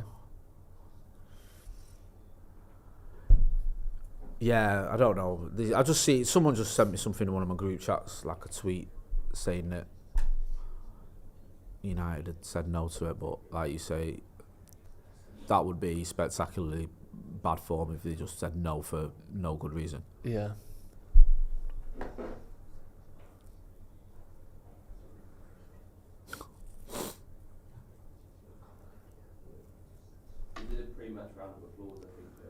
A pre-match round of applause.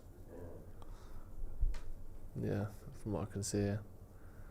We've got the black armbands on as well. Yeah.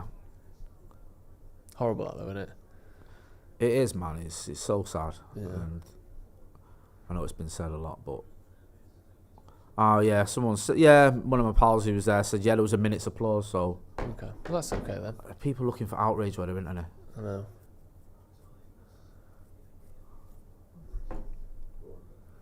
Bruno clipped to the back post. Maguire headed it back across. Good header, Maguire. I thought he had his hands up then. Here we go. This is where you need Amrabat tracking back, like we said before. Watch your man on your right. Watch your man. Someone close him down then. United got back well there. What's going on here? Is he offside?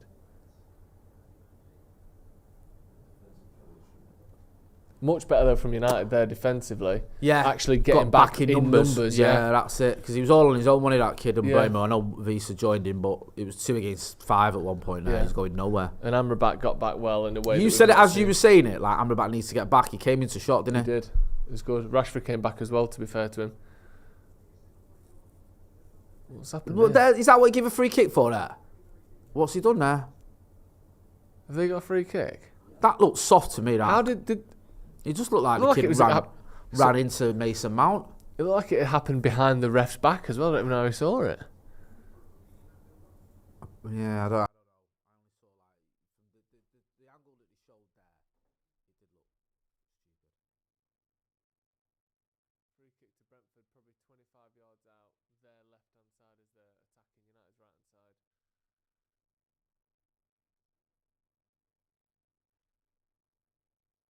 Looking at this tweet that was doing around.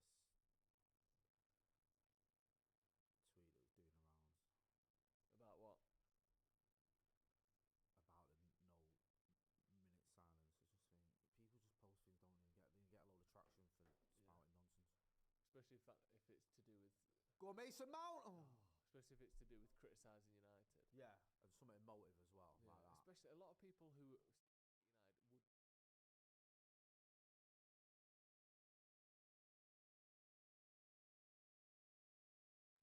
United would...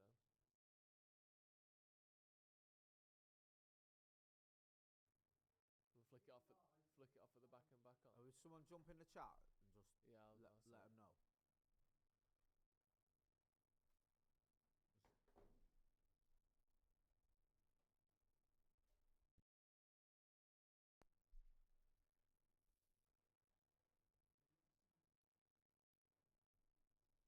So is the mic currently down?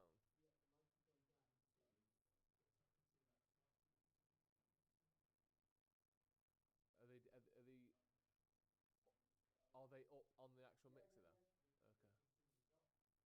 Okay. Do you want to change slots? What, even the ones in the slots that we've not tried? Do we know that for sure? If you change ports, does that work? Is it worth trying? Is that Joe's mic? Try your mic there.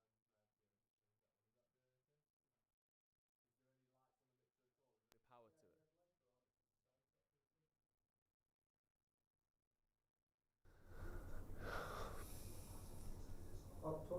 Hello? Is that better? Right, looks like we're back. I don't know what happened there. Something on the soundboard just went off for some reason, but we seem to be back, which is good. We had to use a dumb button for you being absolutely offensive. Yeah, that's what it was. Sorry about that, everyone. Yeah, don't know what's happened there. That's never happened before. No. So that isn't a known issue. But hopefully it won't happen again. Yeah, well done. Reset the soundboard and it came back. There we go. Well, there you go. Now Crisis averted now we there. can work on the telly behind us. Yeah. Great. Right. Just watching this, I think this is a replay, innit? It's a foul. Yeah, I mean, it is. It's just Frustrating. It's just like, Yeah. do you know what I mean? Like, Johnny Evans was fouled there by Issa, but it makes me nervous, things like that. Because you never know with some referees nowadays. Poor communication, boys. Yeah, it is. He's made a right meal out of that. You can sit down, Franks, as well, you dickhead.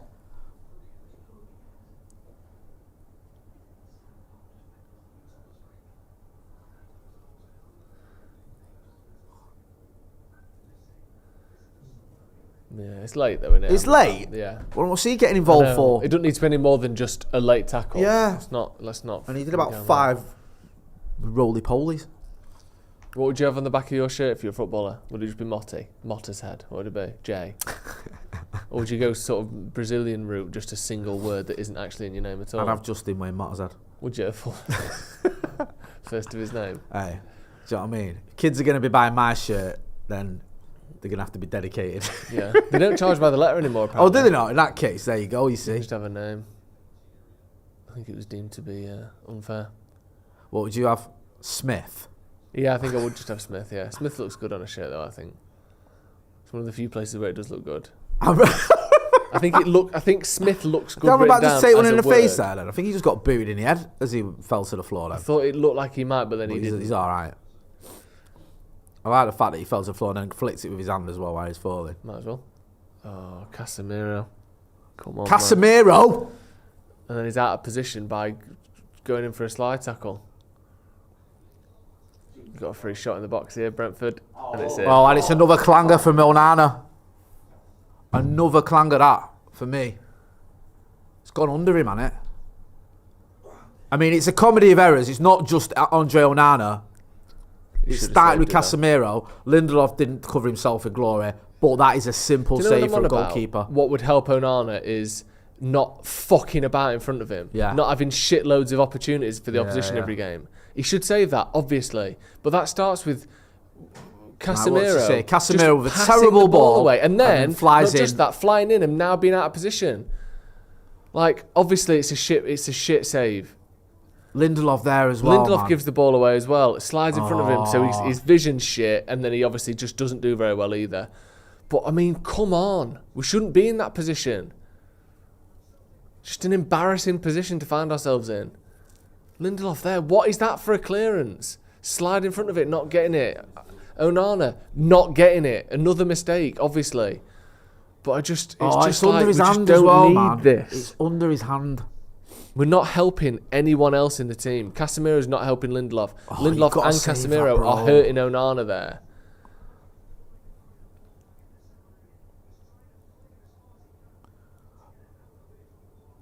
Oh. It's literally gone under his hand. And they've not. It took a little deflection, but there's no excuse there because it's going in the direction it was kind of going anyway. It's and another it's gone mistake. under his hand. Yeah. But like we were saying, and you nailed it then, Joe, you know, you want a solid defence in front of him, a solid midfield in front of that defence. I said this is our best midfield. Casemiro, we spoke about him and consistency. And he just gave it away, and then he lunges in and he can't make the tackle. And then Lindelof sort of knocks it into an area where there's a load of Brentford players. Just poor all round, but ultimately, a goalkeeper should be saving that. And here we go again. United losing. How many times we said that this season? What fucks me off as well is, I mean, obviously, I know Ten Hag bought some of these players, but in terms of like what the level of quality of these players and what they've just done there, I can't blame that on Ten Hag. Do you know what I mean? No. That goal, I know obviously it all comes down to the manager, whatever, that's just football, but it's like, I can't blame the manager for that. And yet he's the one who's going to fucking lose his job over stuff like that. Stupidity from 3 people in a row. It is. And I've said this before, I'll say it again, man. Casemiro makes far too many mistakes for a player of his quality. Yeah, that was shocking. Do you know what I mean? Like, we talk about him, and I talk about him, and you talk about him, and the people in the comments probably chat about him as one of the best defensive midfielders ever. Yeah. Like, look at his record. You don't win 5 Champions Leagues by fluke. No. Oh, come on, man. Come on, Marcus. Get in this game. Well done, Amrabat. Bobble, bounce, bobble, shite. No, what are you doing that for? You got time there. Come on. Wouldn't mind seeing a bit out of Bruno. He was poor the other day, Bruno. Yeah, he was. Come on, Dallo. Got no one on there, though, was he? There you go. See, I like Casemiro doing stuff, but I just don't want to see him out there. Why is he putting crosses in from the right wing position? Because if we give the ball away now, we're fucked. I know. Unless it's a tactical thing that I can't imagine.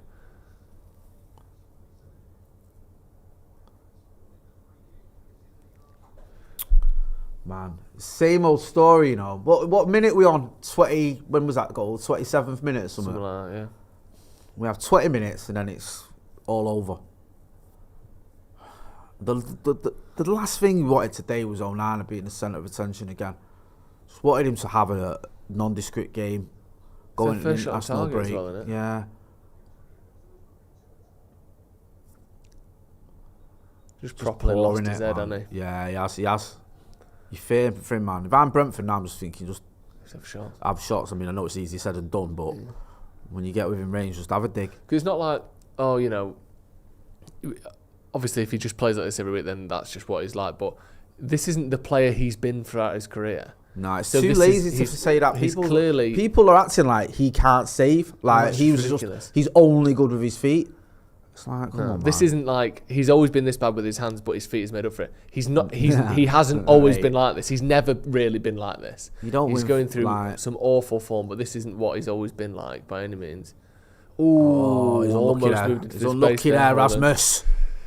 Come on, get a goal before half time. Brentford have dropped 8 points from winning positions this season, which is one crumb of comfort. Because to be fair, when you're 8 games into a season, that is quite a lot, isn't it? Yeah. Or 9 games into a season. That's awful, Casemiro's no good looking at him.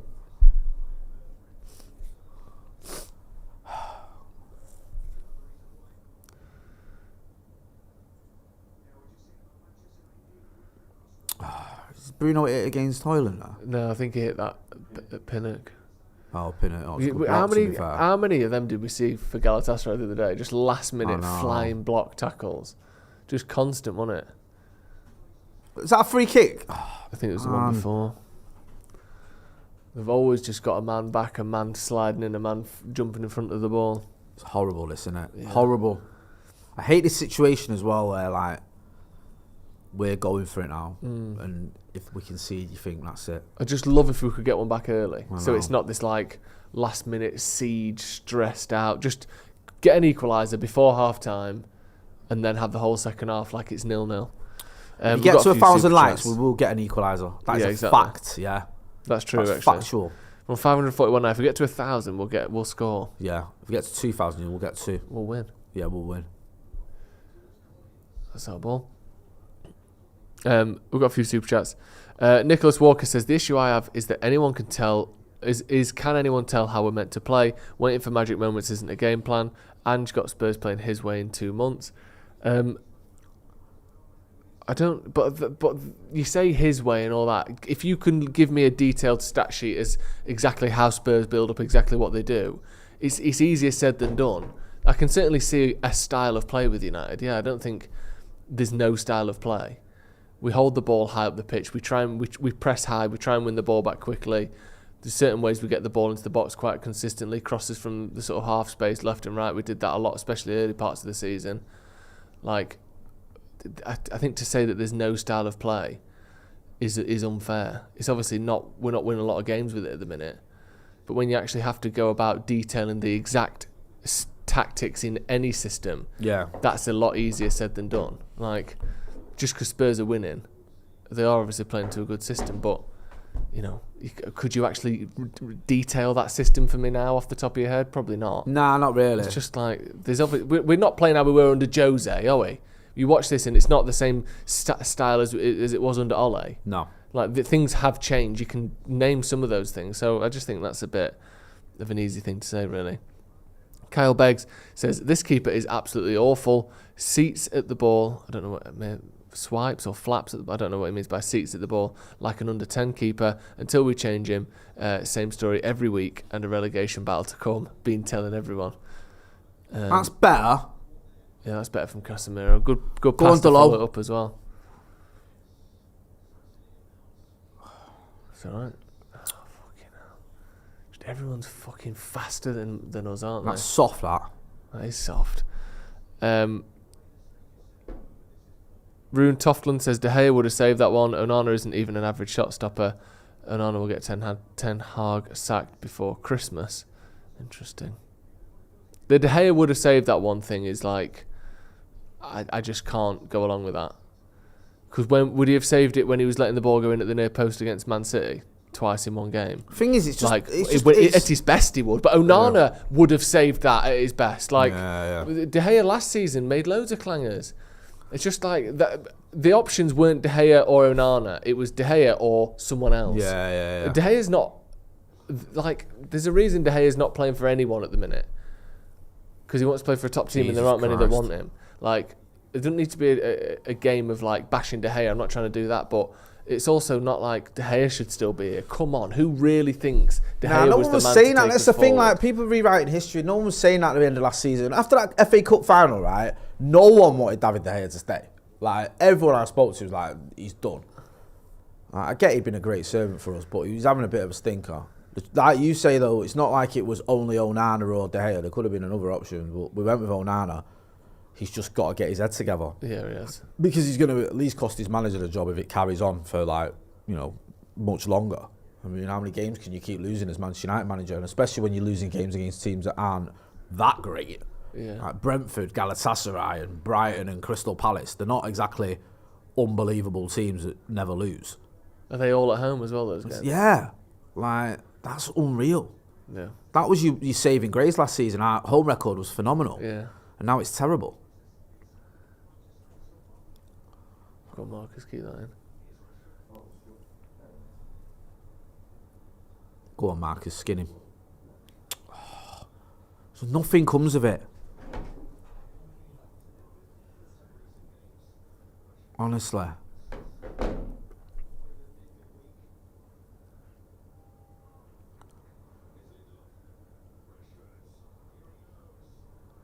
It's it. Oh, lucky. It's got to go far post there for me. Don't know. I think there's a lot of men in the way.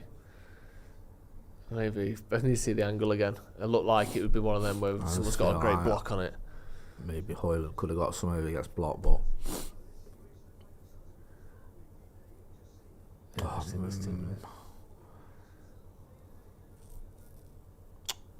Unlucky.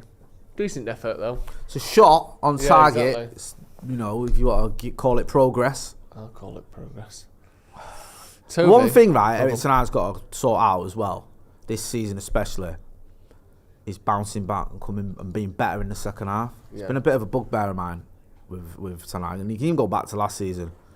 Too often we come out of the second half worse than the first half, and the first half isn't great. Do you know what I mean? Like, he needs to rally the troops at half time and make the changes that are needed. I know it's difficult because we're missing so many defenders, but we've got players there that can beat these lot. Come on. Yeah. Well, this team on the pitch should be able to beat him. Too much space. Jesus Christ. How's he got that much room there? And Buemo there, just... What? No one near him? Amrabat gets drawn to the ball. Casemiro's not watching the man. Johnny Evans can't get out quick enough. Honestly. I suppose we sort of know, with Casemiro, Evans and Maguire there, you've got three slow players, haven't you? Yeah. Like, you sort of, some of it, you can't really overcome the fact that they're all dead slow. No. Like, that's just going to be a weakness that we have in this game, isn't it? Like, if Martinez or Varane was playing, you could get rid of some of that. I know Martinez isn't that quick, but he's sharper than those three off the line. What's everyone saying in the chat and the comments? Is everyone having a meltdown? Because I'm ready for one. Yeah, a little bit. What's his face says the players want the gaffer out.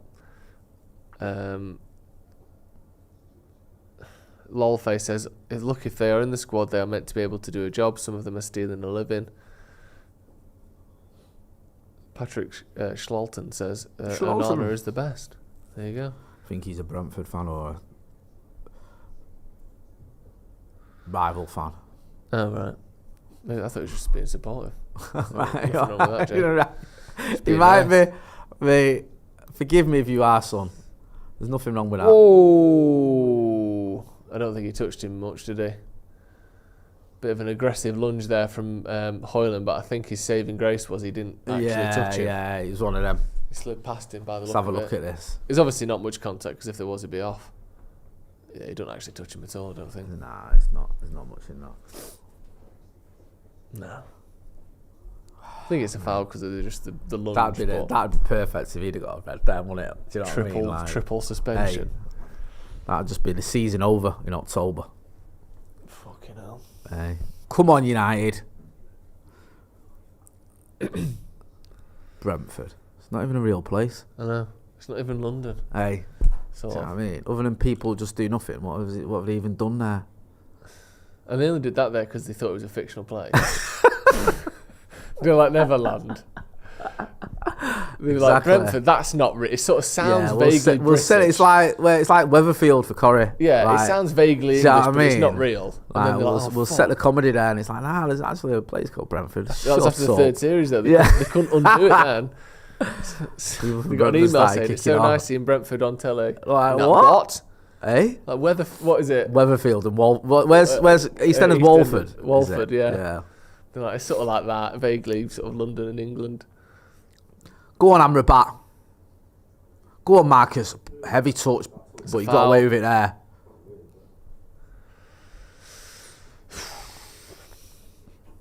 I don't like that United and Chelsea is a trending phrase. Chelsea are losing as well. I hate the fact you can't even rejoice in that, really. I know. Because Chelsea are slightly shitter, but they're 1 point behind us and 1 place behind us. It's hardly a ha-ha moment, is it? Look at you. You're in 11th.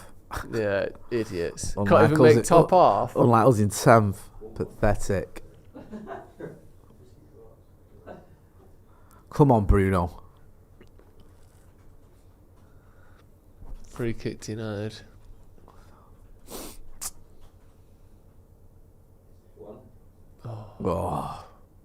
Oh, mate. Who's just scored most recently? Chelsea have just scored. Chelsea have equalised against Burnley. Who scored, do you know? Own goal in the All Lives Matter derby. In own goal, their top scorer this season. Who scored Burnley's goal?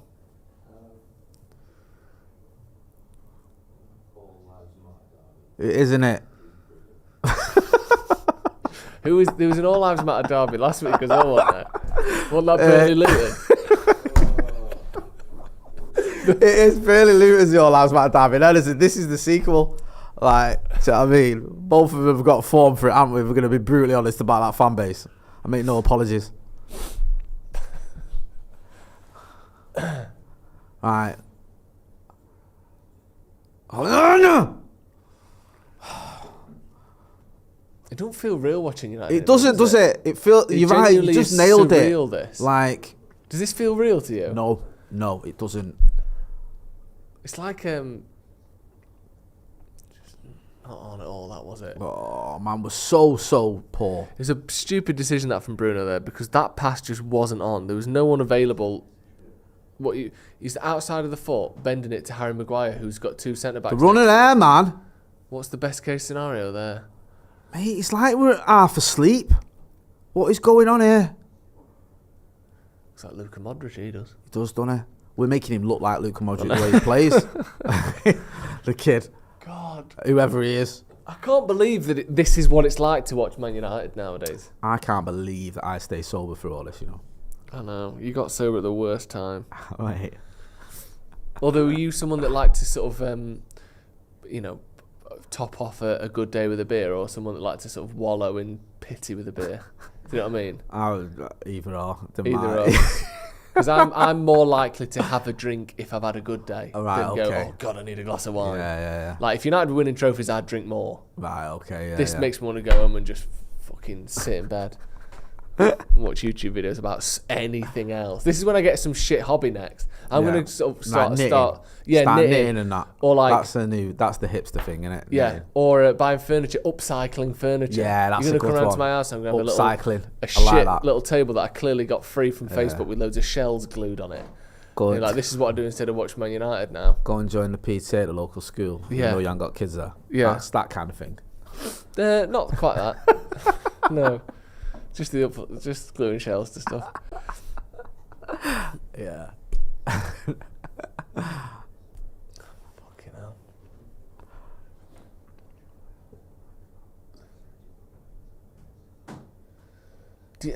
Has Ten Hag just become a shit manager overnight? Is that what's happened? It's just these useless, lazy bastards, isn't it? Let's have it right. That goal was a joke, wasn't it? It was, and yes, the goalkeeper's poor, but it's like you say, we used to see this under Ole. You know, you'd see like mistake after mistake after mistake, like leading to a goal. Yeah. I think remember Spurs away was a perfect example where it was like 5 mistakes in succession. You're like, midfielders cocked up, the other midfielders cocked up, the defenders cocked up, that defender's fallen over, and the keeper's made a howler. It's like collective responsibility because we're all rubbish. Just get up, Marcus, get up! What is that? How have you not managed to get that? Beat that man. We're going to hear from Ronaldo Brown in a minute. He's going to have some stats for you. Yeah. Hey, stat corner. Hey, he's going to cheer you up with some stats that make it all okay. The other thing that's annoying me about this game is not that Brentford have made loads of chances, as Ronaldo's an absolute bull in a china shop over there. It's not that Brentford have made loads of chances, but United have made no chances. Here's one. Casemiro, back post. Hojlund! Oh! How's he missed that? Oh, he's offside. Fucking thank God for him, he's offside there. As I say it, United make half a chance. Yeah. But that's pretty much the first chance we've had all game. And even then, was it even a chance if he's offside? Casemiro was offside even in the first place.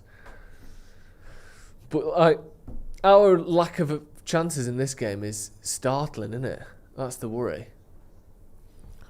Oh, dearie me. I think they've had one chance and we've had no chances. Yeah, it's not good enough. I think like the Marcus shot was a half chance really, wasn't it? It was on target, but wasn't like a clear cut one. Yeah. Like you say. Mate, stop being so pedantic. God. The referee's been a right nightmare here, hasn't he? What is he even doing?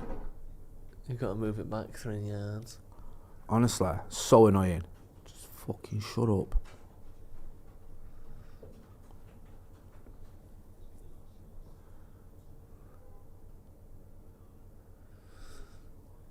They're never going to get a free kick for that, are we?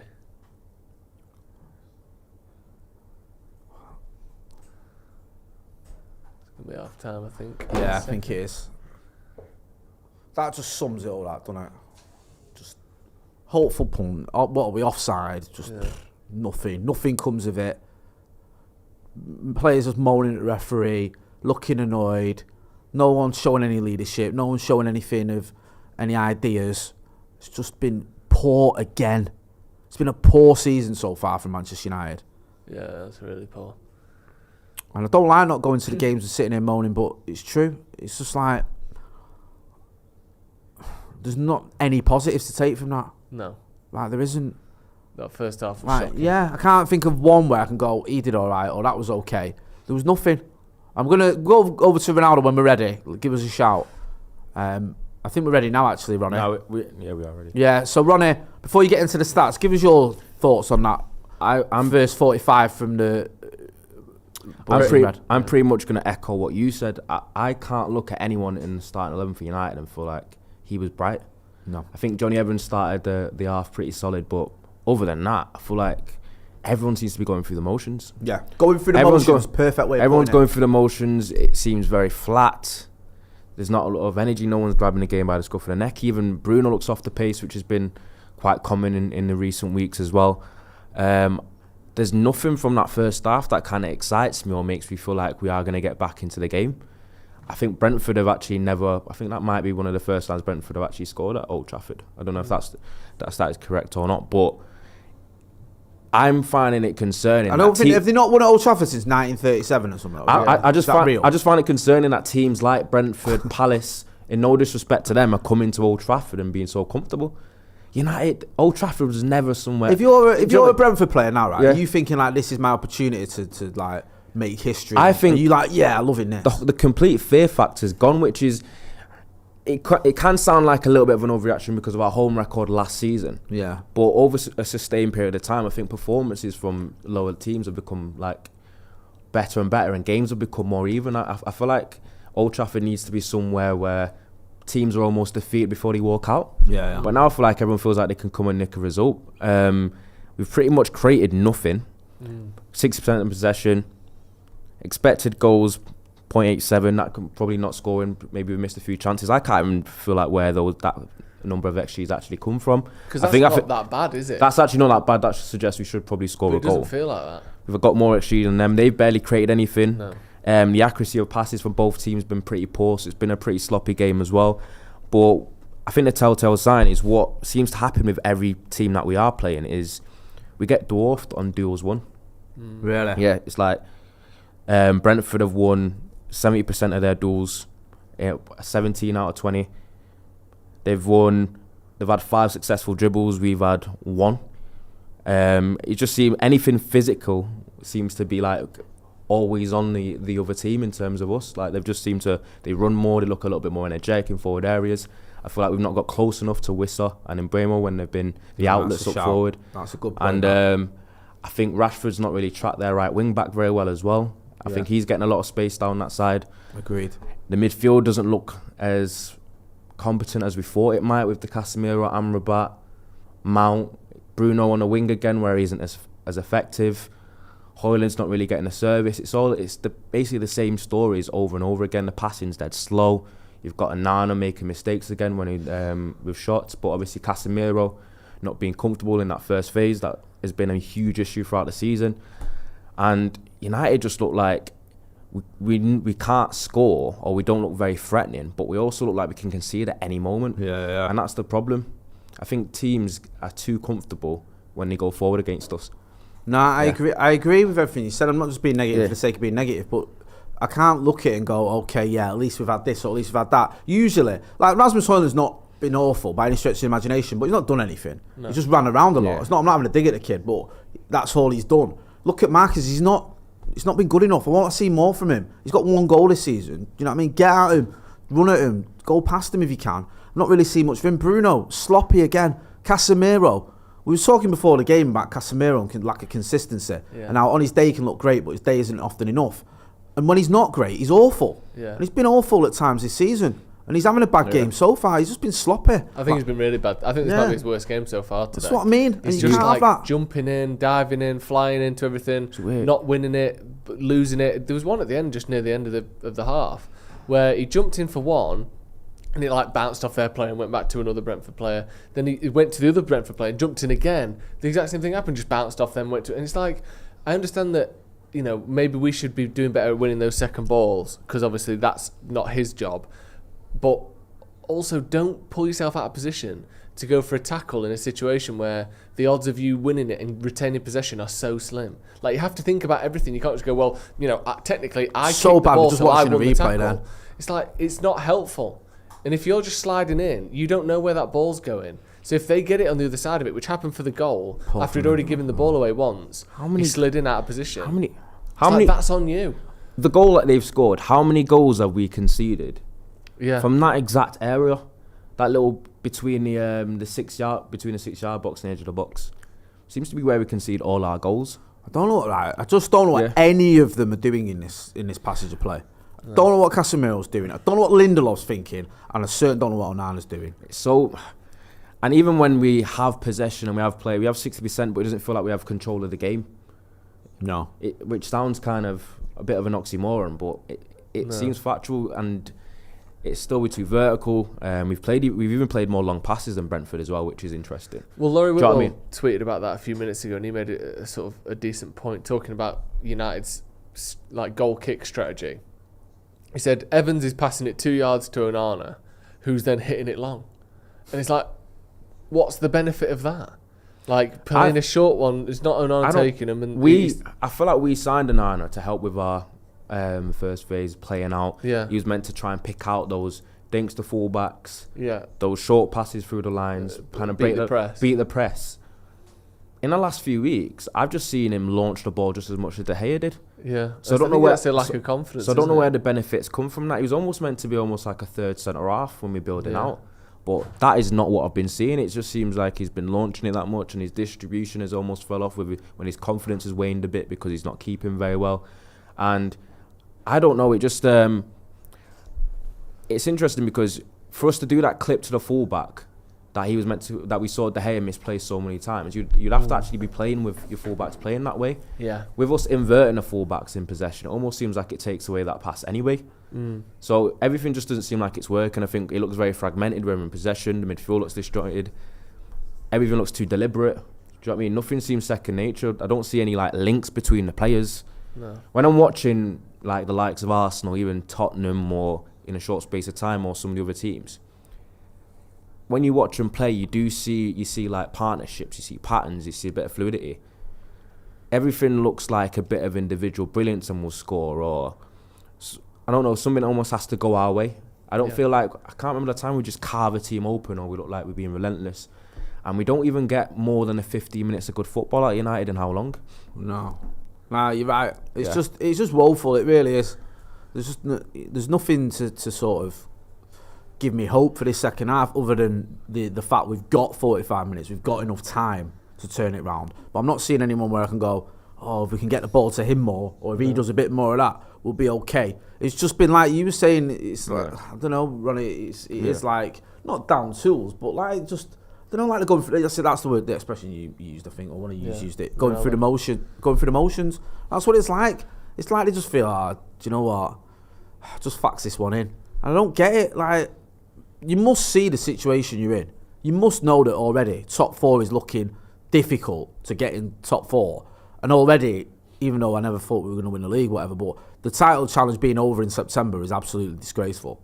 Yeah. You've got no pride. You don't got any pride in yourself in standing in front of 74,000 fans and just not turning up. It's like, you think they'd think, right, okay, let's get this game, let's win this one, got an international break, we can sort of take stock of where we're at or whatever. And it's not, it's just like, oh no, never mind, another game lost. Honestly, there's only so many times you can just keep going through these results, getting another manager in and going through it all again. It's crazy because think about the amount of like the lucrative players that we bought, like the big signings like Mount, Casemiro and Hojlund, and the best player on the park in the first half is fucking Ethan Pinnock, who's playing non-league like 5 years ago. It's mad, that, isn't it? Just doesn't even... And it's your big players like those players you mentioned. Like Casemiro, woeful. Like, this is a guy that's dominated Champions League finals and he's getting just bullied off Brentford. Rashford scored 30 goals last season. Not been at it this season. Really, certainly not today. Yeah. Bruno, most creative player in the Premier League since he arrived in the Premier League. And some of his passing, I don't know what he's even thinking when he's doing it. I don't even think, oh, that's not come off. I'm thinking, what are you doing? What's going through your mind with that ball? Rashford's form has been poor, but we do have an over-reliance on him. Yeah, and that's why you're right. That's why Hojlund's come because in terms of goal scoring, I think since Ten Hag's arrived, Rashford scored more than double the next player. Yeah. So it's like if Rashford doesn't score, who else does? And then when his form kind of wanes, we don't seem to have it because he doesn't look very confident either. No, he's I know he doesn't help himself sometimes with body language and that, but sometimes there's part of me that looks at Rashford and thinks, I think he actually does care, but he almost cares to a point where when things don't go his way, I don't know if he has it's almost like a resilience thing. I think he does react in a way of like being a bit mopey, a bit sulky. His shoulders drop a little bit, which then affects his game more. Yeah. But I don't think it's a thing of, I'm on for 300k and I don't care. Nah, I feel like he cares so much. An argument I keep hearing. When his performances are shite and he's hearing all the noise, I think he just goes into a little bit of in his own head. Bit of a spiral, and then you get the performances that he gets. And also that's the thing of like, I'm not comparing him to great players, but even great players have slumps in form, have dips where they're just useless, where they're just getting things wrong and the passes aren't great, or they're missing the tackles, or missing the goal. But look, ideally, they're in a team where someone else will win the game. Do you remember like last time we won the league? We don't have that. And when Van Persie went 10 games without a goal, people forget that. Robin Van Persie in 2013 went 10 games without a goal. Rooney stepped up. Yeah, Rooney was banging in the goals. Do you know what I mean? Like, we carried on winning because it didn't matter, because we had another player there who's like, do you know what? Don't worry, I've got this. Yeah. Now, if Rashford doesn't score, we lose. Yeah. Like, that's almost the formula. You can't rely on him. We said this last season. Yes, he'll score you goals, but he's not always constantly prolific. His record isn't like a Harry Kane where he'll get you 3 goals every 4 games or whatever. He isn't that guy. He's a 1 in 3 winger. Yeah, he is. So you can't rely on that. Like, you can have that and another winger who's 1 in 3 and a striker who's 1 in 2. Yeah. And that combo works. But he still is at a crossroads, because obviously it could sound like an excuse for him saying I feel like his mentality and that, but it is almost a wrong mentality, because even I saw in the first half, there was a time where I think it was Roycelev, right wing backs, tackled him. I think it might have been Nathan Collins, tackled Rashford, and then he's threw his hands up in the air, not run back, and they've almost had a chance and score. Like, that shit's not good enough. Do you know what I mean? Yeah. No, because what you'd want to see is things aren't going for you going forward. You're not getting your 1v1s coming off. You're not getting your goals. You're not getting your assists. You're having a lot of loose touches. I feel like the least you could do is work back, work hard from that standpoint. Yeah. I'm surprised from Ten Hag. If I'm going to criticise Ten Hag, because we've been so poor defensively, I've not seen him make any changes, though, in terms of, I think he should be making us a little bit more pragmatic. It sounds boring. It might sound like, this is the United way, we're playing at home against the likes of Brentford. But I think we need to be a little bit more defensive, a little bit more sure at the back, and a little bit more pragmatic verse, and then turn it around. Because obviously, I think we were a bit more like that last season. I feel like he's trying this year to like push on with the tactics and try and actually like turn us into the team he wants us to be. Last year, all the big games we sat back pretty much, didn't we? Except Tottenham at home. But if you look at even at City at home, Liverpool at home, obviously those 2 games away were just disgusting. But like, other than Tottenham at home, we kind of sat back and counter-attacked and were pragmatic and were defensive. And we even did that last season against some of the smaller teams at times. Whereas this year, it's like we're trying to play it our way, Ten Hag's way more. Yeah. And I don't know if it's the players or how they're implementing it or confidence or whatever. It's just not working. Casemiro's been taken off for Eriksen at half-time, by the way, Ronaldo. I did. Okay, I did just remember as well. I did see the analyst, Opta, did put out an article on some of United's issues about a couple of days ago. Right. And they looked at like, a little bit of the in-depth metrics between Onana's start to the season this season and De Gea's start of the season last season. And it sounds crazy, but Onana's stats and metrics are actually a little bit better. Yeah. Or pretty much the same. In terms of goals conceded on expected shots on target or something like that complex, where apparently we're just conceding far too many shots on target. Obviously, the mistakes he's made where the ball's going under his hand and he's splitting his own net, they're more glaring, and I don't think you can really account for them in terms of stats. But we can't be too revisionist and be like, De Gea was brilliant last season and we shouldn't have got a That's the point you were making, innit? You were making that point before. To be fair, like, it's not all. It wasn't like De Gea was brilliant. He had his struggles. The issue we've got now is that Onana's going through it, and at least with De Gea, he had that sort of thing of look at all what he's done in the past. Onana's just arrived, so people are being like questioning him straight away as whether he's right for Manchester United. Like, he hasn't got any credit in the bank with anyone. But Christian Eriksen coming on for Casemiro. What do you make of that one, Joseph? I can see why you'd take Casemiro off, because he was shocking in the first half. And it's a good point here from coach Zach Elks, and I believe him because it's his name. He says, I coach high school in USA. That Casemiro moment where he steps to a ball he can't win, I would bench my 15, 16-year-olds for that. elementary mistakes. I used to do that. I used to play left back or centre back, and sometimes you think, what I really need to do here is track the man who's going past me. But instead, what I'm going to do, because I can't really be arsed and I think he's faster than me, I'm going to go to the ball and try and win it, knowing I won't win it, but it's at least something I can do to look like I'm trying to do something. Rather than doing my job, I'll do this easy thing and I'll get away with it. Anyone who's played football, even to my level, Sunday League shit level, can see it's a cop-out. Luke Shaw does it all the time as well when he's not on it or when he's out of shape. He just gets caught in between things. Instead of doing his job, he does the easy option to look like he's doing his job. It's a nonsense. It is poor. So we've taken Casemiro off and brought Eriksen on. The second half has kicked off. Thanks, Ronaldo. We'll have another chat later on. But I can see why he's brought him off. I wonder if he's given him a bollocking at half-time. And hopefully he has, because, just because you're Casemiro doesn't mean you're above criticism and you're above, playing the right way. And today didn't look quite like... Some other games this season, I thought, no, he's not quite up to speed. He's trying to do the right thing, but he's getting it wrong. Today looked like he couldn't be arsed to me. I'll be honest with you, right? I think it's pretty close to the amount of bad games and good games Casemiro's had for United. They're pretty similar. Like, it's not like he's had loads of more good games for United than he's had bad ones. It really isn't. I'm telling you now, it's even, if not airing the other way. I know that sounds reactionary, but he has a lot of bad games for United. He does. Not as bad as he's had today, but there's a lot of games we go, he were at it today. Yeah. This isn't the first time we've said this. It's not the first time we've said that this season. No, we certainly had more bad games than good this season. Yeah. But I think you could probably say that about everyone in the team this season. You can. My point I was making the other day is this is Casemiro. This is one of the greats. Yeah. Do you know what I mean? And like, yes, everyone should be performing for Manchester United. Anyone that comes, to Manchester United or that plays for Manchester United should be able to perform to a certain level. And almost to a man today, especially, they haven't been doing that. I mean, they've been pretty poor. But when it's Casemiro, and I don't want to just dig him out, but let's just talk about him for a minute. He's not the only one, but it's him. He is one of the sort of all-time top defensive midfielders. And yet, he's not really performed consistently for United. And he's in his second season now. Do you know what I mean? I was asked about this the other week on the radio, and I said he can be a bit of a slow starter. You know what I mean? We saw it at Madrid, and we've seen it at United last season. It can take him a little while to get going. Yeah. But you can only make so many excuses. You got all them suspensions last year, missed important games for us. Okay, yeah, again, you could say it was a bit harsh, but still, it happened. And there was games where he just didn't turn up. Frustrating. It is frustrating, bro. It is.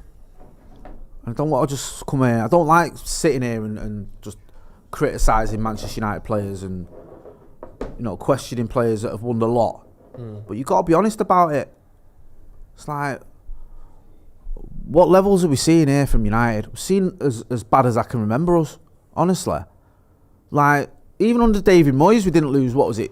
What's this going to be? Is this going to be 4 defeats at home on a spin? Brighton, Palace, Galatasaray. Sorry. In the cup, didn't we? Yeah. What? 4 defeats out of 5 in the last 5. Yeah. And the one we won is against the Rezzies.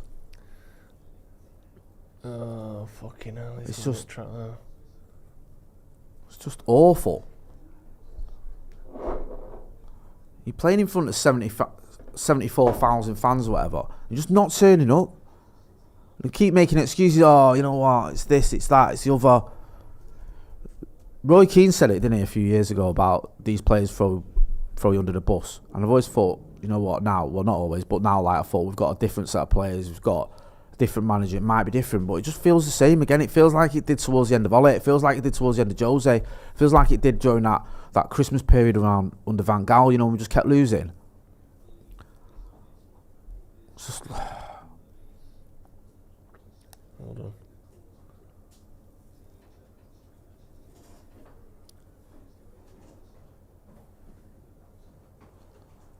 I don't know whether that's a knock for Casemiro or it's tactical, but it's embarrassing. What is that, Bruno? Unless he came into the game with a knock. Yeah. That's all I can But I think. just feel like if you're him, you're getting subbed at half time after that. You're not embarrassed? It's come back out, hasn't it? He's not... Yeah. It's like, there's no, like, professional pride or whatever where you're like, God almighty. This isn't what I should be doing in the autumn of my career. Getting subbed against Brentford at half time because I've been piss poor.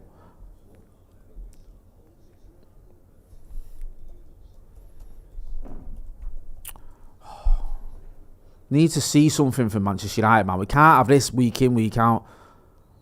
Get to the point where you're like, can we carry on doing this? Should we do something else? Should we do a cooking channel or something, or do something about films? Mount, Dallow squares it. Cleared. They've just got so many more men in the box as well, haven't they? Yeah. Just square the balls like that. You're getting into that period now as well where it's like, you know what? This is on this. You know, if you're them. Yeah. You're like, we can win this. We've got 3 men in the box. They've got 7 men in the box. And we're just sort of crossing it aimlessly.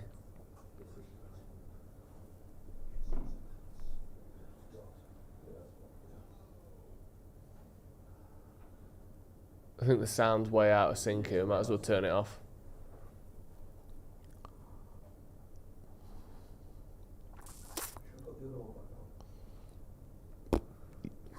It's still working on mine. It's not stopped working on mine, so I would.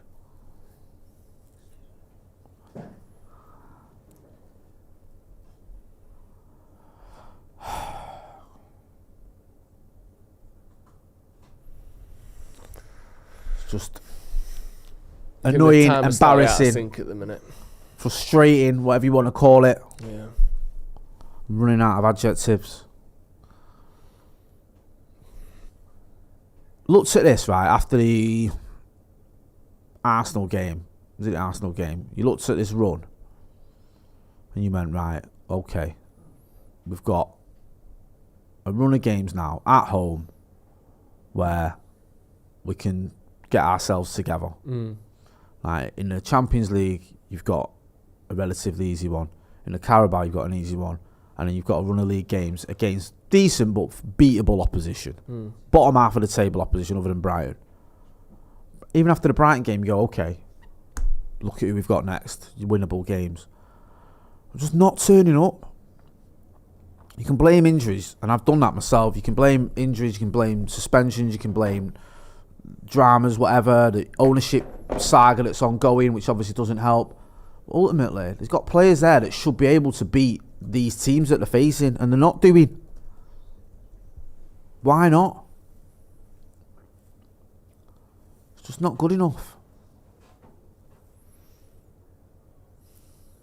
Everyone just looks slow and jogging and... It's like they're going through the... Ronnie nailed it. They're going through the motions.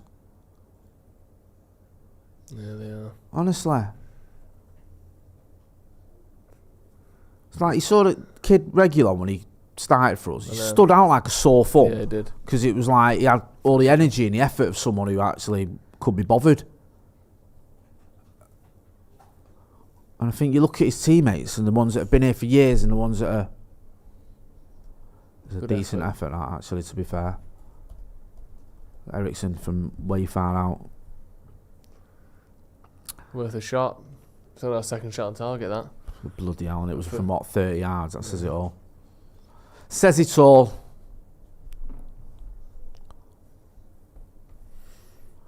It's just depressing, isn't it, man? Yeah. I hate it. Like, I don't, you know what? I can sort of live with the idea that, all right, we're not winning league titles and we're not winning Champions Leagues and we're not doing this, that, and the other, what we used to do under Fergie, whatever. I've had 10 years of it now. I'm getting used to it. What I can't be living with is not turning up at home against teams that are going to be finishing about 15th. Yeah. Like, that is unacceptable. Brentford and Palace will probably finish in the bottom half of the table. Brighton might finish 8th. And they've come to Old Trafford. They come to Old Trafford and get results. They turn up and we don't. I'm running out of players to point the finger at as well. I stood outside Old Trafford a few weeks ago and I said Casemiro, Bruno and Rashford need to step up. Fucking hell. Almost scored again there, Brentford. Well, they got the ball in a very dangerous area. No one there to put it in. It's a deep throw. Nod on at the near post, flick on, won the first, second and third ball there, Brentford, in our box. First ball there, second one there, third one there, and luckily we won the fourth ball. Scrambling there as well, 1-0 now. I don't think he'd have got there. Right, come on, Marcus.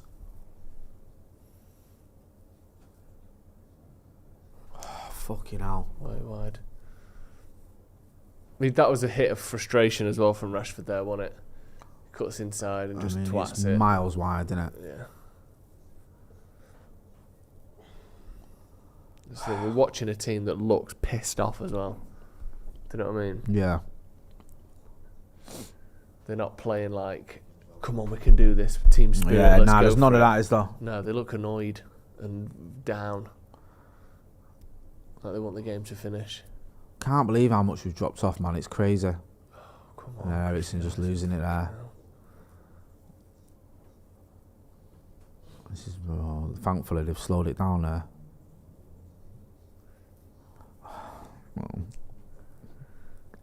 Have we heard anything about Casemiro? Do we know anything about that? Any mention of anything at half time from anyone? Not seen anything on socials. Hold on.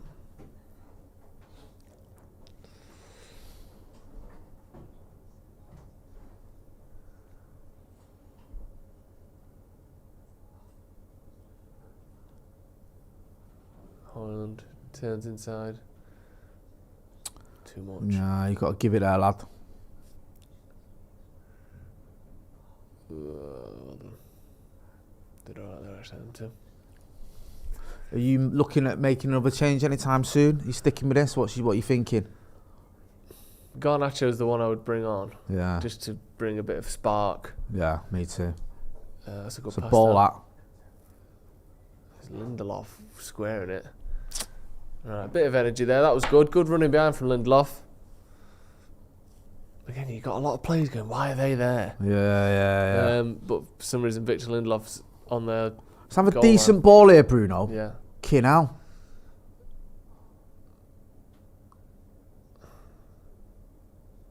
No, that's not it. Too much. The line was right, but he just it went over all the United players.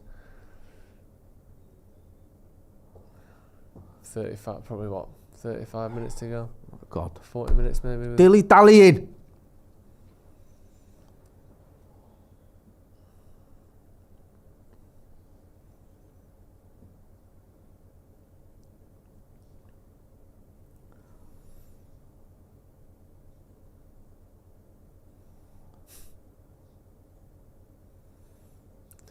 Poor that. One man in the box. Why are you crossing it? I know. It's just They've poor. got 5 men in the box. We've got 1, and we're just pumping it into the box. That's better. Actually, change the line a little bit before you get it in there. But go on, I'm about. Well done, lad. Right, look up. Look up. Find a man. Edge of the box, mounts on. There you go. Oh, really? Oh, Eriksen. Oh, man. He was never getting to that then.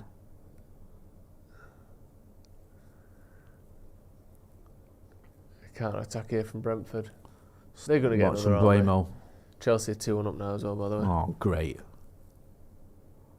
Everton 2-0 up against Bournemouth. So, all the crap teams are winning except us.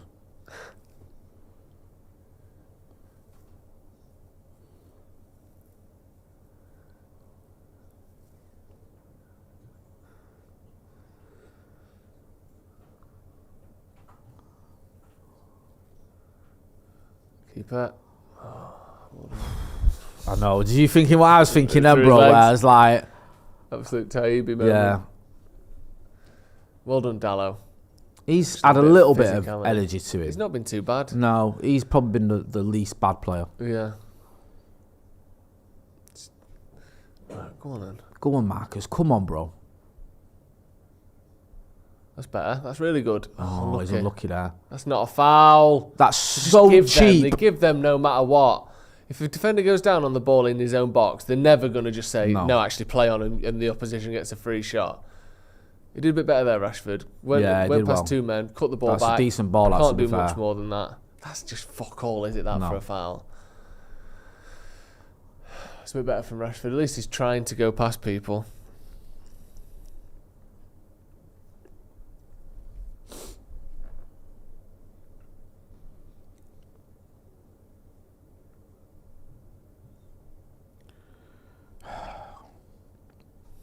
Well in, Harry Maguire.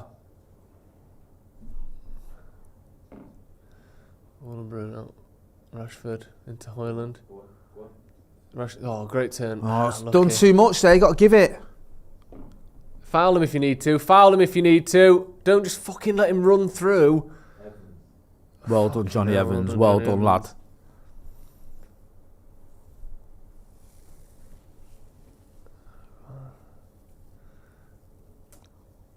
That's a good pass. Good tackle. That's it, Marcus. Straight up. Come on, son. Keep going. Hey.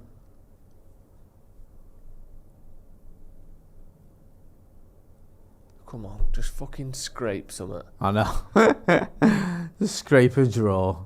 Hey. Oh.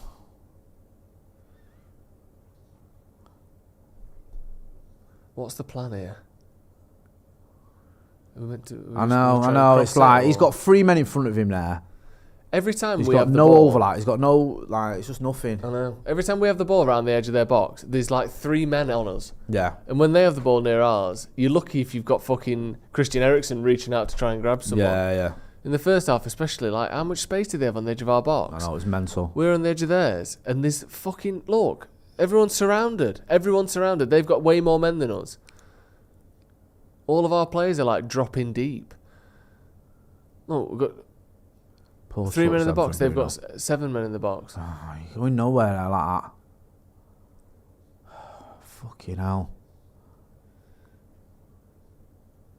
Anthony and Garnacho warming up. I don't even mind that, to be honest. No, it makes sense. We need to do something. Someone who can, with a bit of penetration, get Garnacho trying to get behind people, cutting the ball back. That's a good pass from Bruno. That's a decent effort from Dallo. Just always going over, wasn't it? Yeah. Come on, man. Come on, United.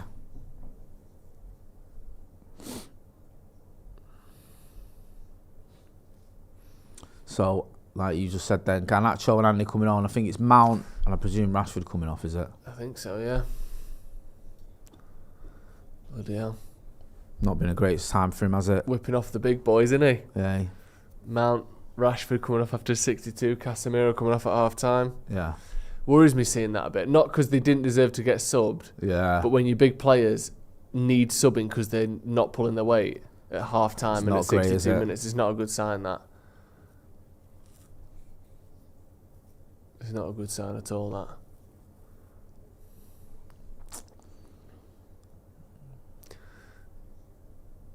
Because you can't just have no one who's trying. I know. None of your big players are trying. I know. Man, fuck. Bloody hell, Harry Maguire. Well done, Onana. Did well there. He did really well, actually. Fucking hell. Hey, that's what you need when you're goalkeeper going through a crisis of confidence. Yeah.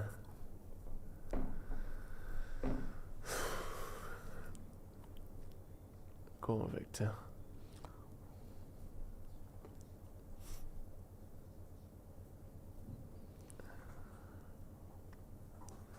Right, what we're going to do now? Anthony's by himself. Slow in here. It is Van Gaal-esque, this. Yeah. They're just passing it around in front of their defence. That's a good ball. Whip it across. Unlucky. I don't even mind. Just someone try something. Yeah. Come on, United. It's a decent turn as well there with the ball. It's just sits the side netting from Rasmus Hojlund. Decent strike, but not really going to go in from there, was it? No. Go on, so put him under. Him. Win that. No, too easy.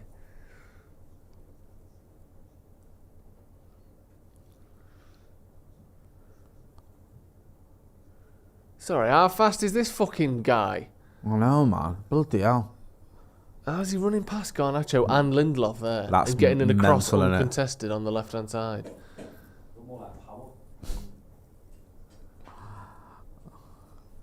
But everyone looks like they've got more power than us. That's the thing. I know. They look stronger. What and happened then? Pushed Is that a past free us kick? I think it's an effort thing, that. Do you reckon? Yeah. Desire and that. They're not all stronger than us. I know maybe in that instance he was. Yeah. But against Bayern Munich, it was embarrassing. Yeah. The amount of like you see like small young lads pushing past United players. We saw it against Brighton. Brighton don't have a massive team. No. Especially in midfield areas.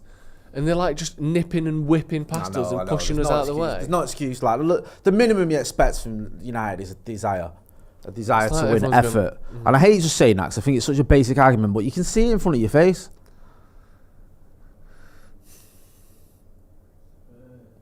That's just awful.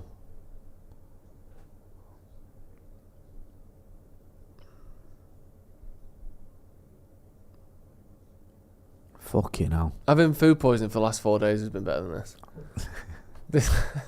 Like, give me that back. Yeah. That's like your fond memories, that, isn't it? My favourite part of this week, good question, probably having a fever and almost shitting the bed was better than this. That was... I still haven't had a hard poo. Have you not? And I'm looking forward to the next one. Oh, mate. You got to look forward to some, haven't you? I know. Do you know what I mean? This was meant to be the joy of the week. I know.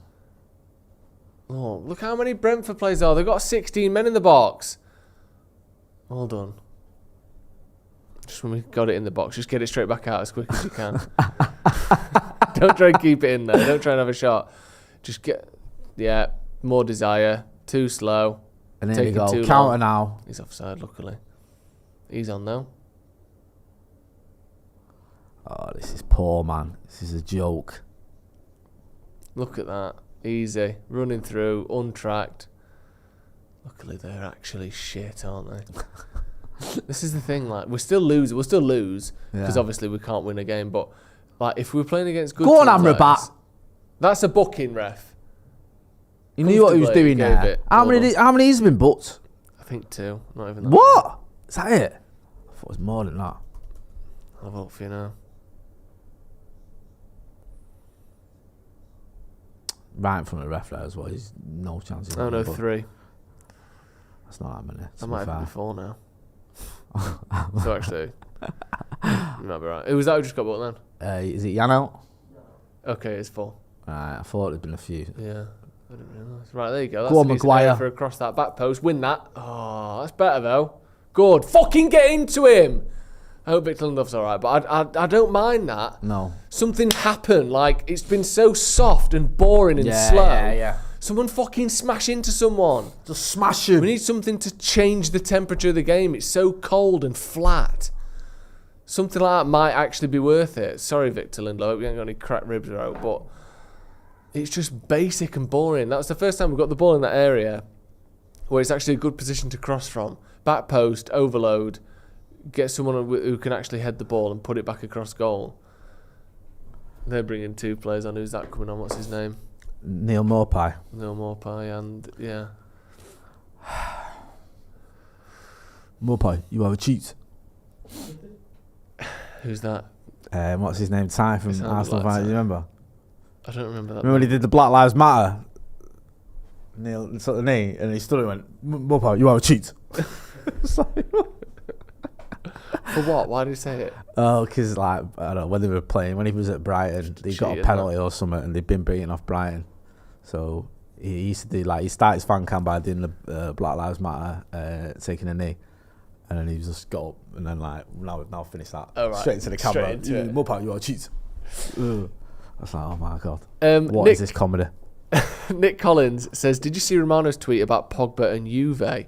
I've seen obviously what's been going on with Pogba and Juve. I didn't see particular a recent tweet. Let me try and find. We're going to find out that the drugs in his system were actually from his time at United. Yeah. So United are going to get punished for it. It's actually, they found these drugs. They've been in your system for 4 years. Yeah. So it's not Juve's fault. It's United. United were giving you drugs. If you really zoom in on it, it literally says Ole Gunnar Solskjaer on the drug we found molecule. A prescription in your bag that just says like the United doctor's name on it. So United are going to get fined. We can't take any points off him because he hasn't got any. So we'll just fine him. We're gonna take 15 points on him. But obviously, it's because he plays in Europe, so we were going to take some Champions League points. Yeah, we haven't got it. So we don't know how minus. We'll just give you a fine. Yeah.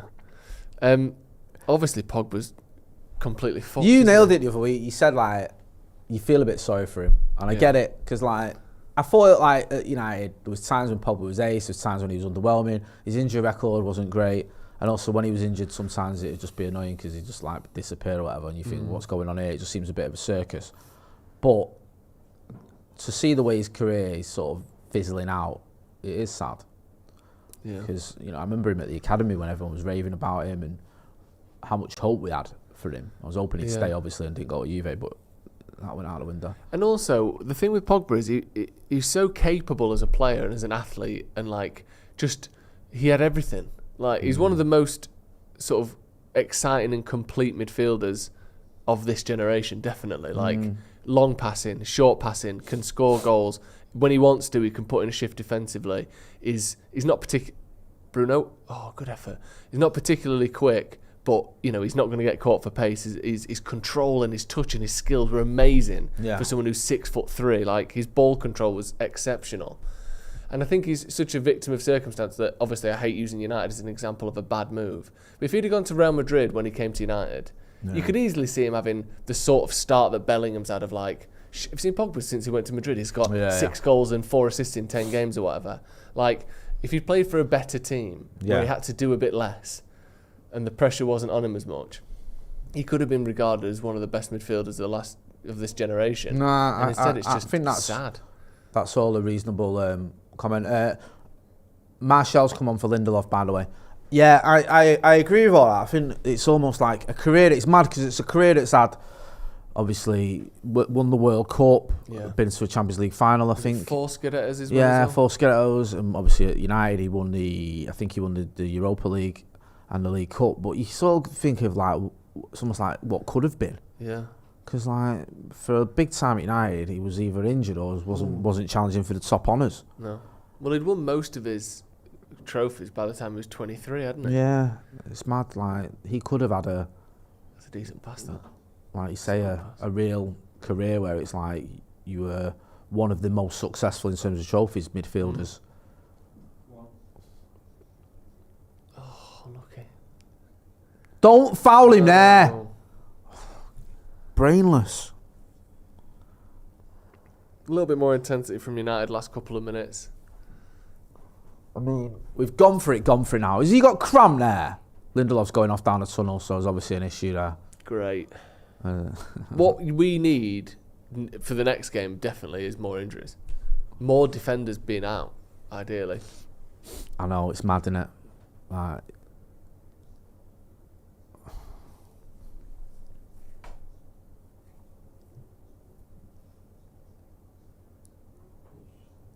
who plays at centre back? If another centre back gets injured, Casemiro. He's played there before. I'm not saying I'm a big fan of that. It's just he has played at centre back for Manchester United, so I presume that would be the next stage. Because I don't know. I mean, I'm not as au fait with the academy as I should be, but I don't know throwing any youngsters in. If there's anyone who you say, right, he's ready, or he could come in and do a job. Is Will Fish on loan? I think so. Yeah. Obviously, the likes of Mengi and that have gone. He's played today. Sorry? He played today against Tottenham. Oh, right, yeah, for Luton. Yeah. So, yeah, it's just like, I don't know, man. You just have to start sticking midfielders in there. It's just ridiculous, isn't it? Yeah. And it's not like we haven't got many centre-backs or many defenders. It's not like, you know, this was going to be the problem when you sold Maguire and didn't replace it. We've got, not only did we not replace Maguire, we also got another centre-back in Johnny Evans. And they're starting. Christ. Just at a stage now where everything about it is winding me up. He's pulling him there. He's pulling his shirt. You could see it, couldn't you? Yeah. And he's moaning. Shut up. If you're getting bullied off Christian Eriksen, it's time to retire. Another long throw coming up for Brentford.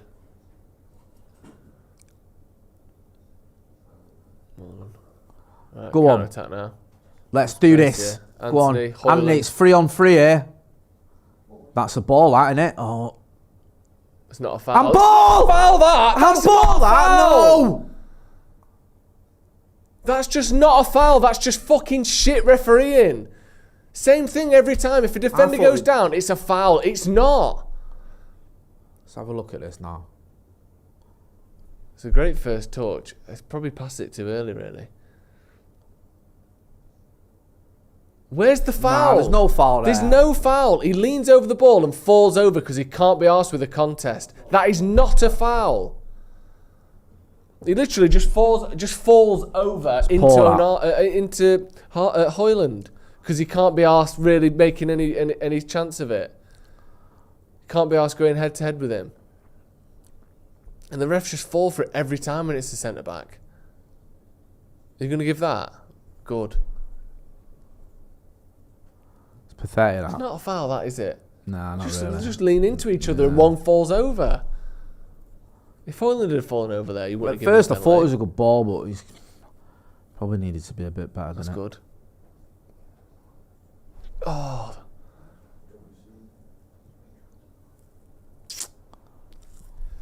Come on, you got to hit the target from there, man. I'm sorry. That's well over.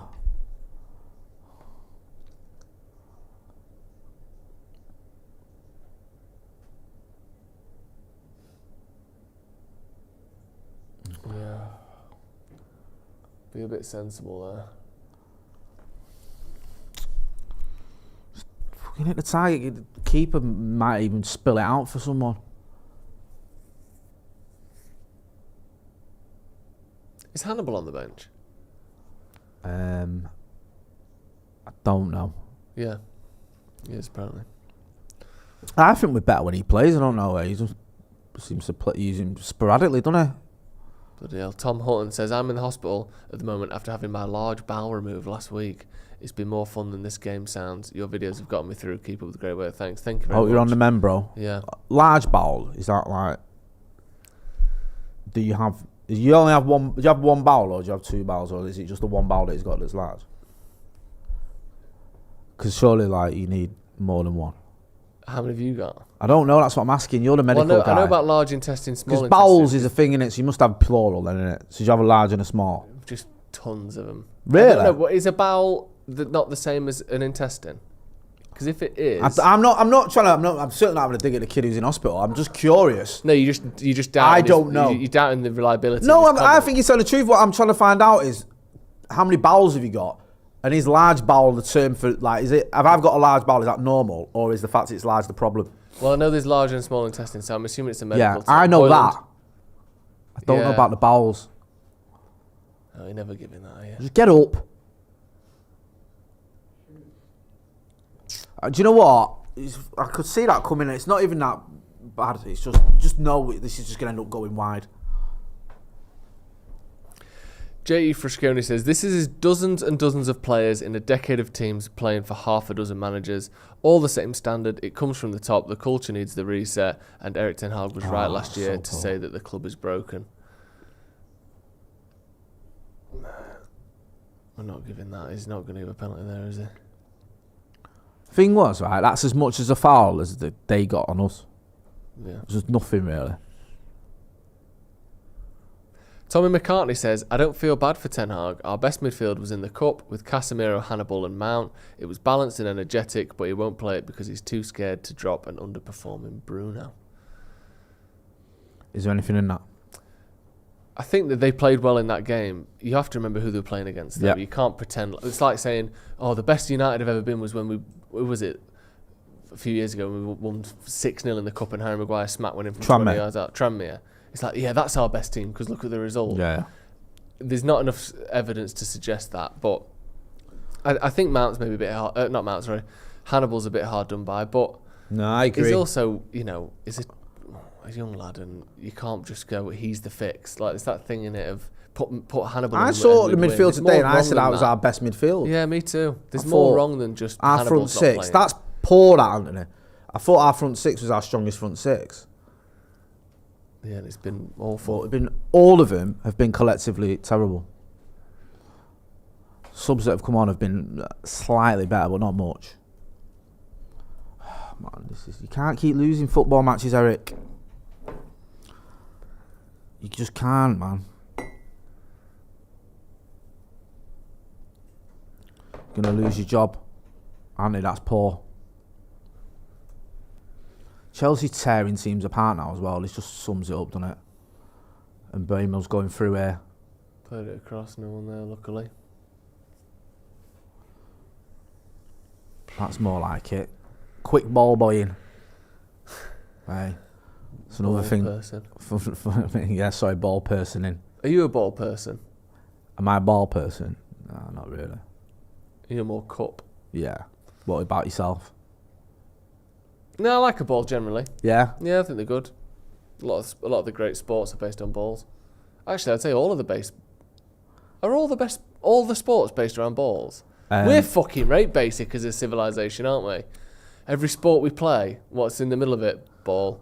Or that one, slightly squashed ball. That's mad, isn't it? I've only just realised that.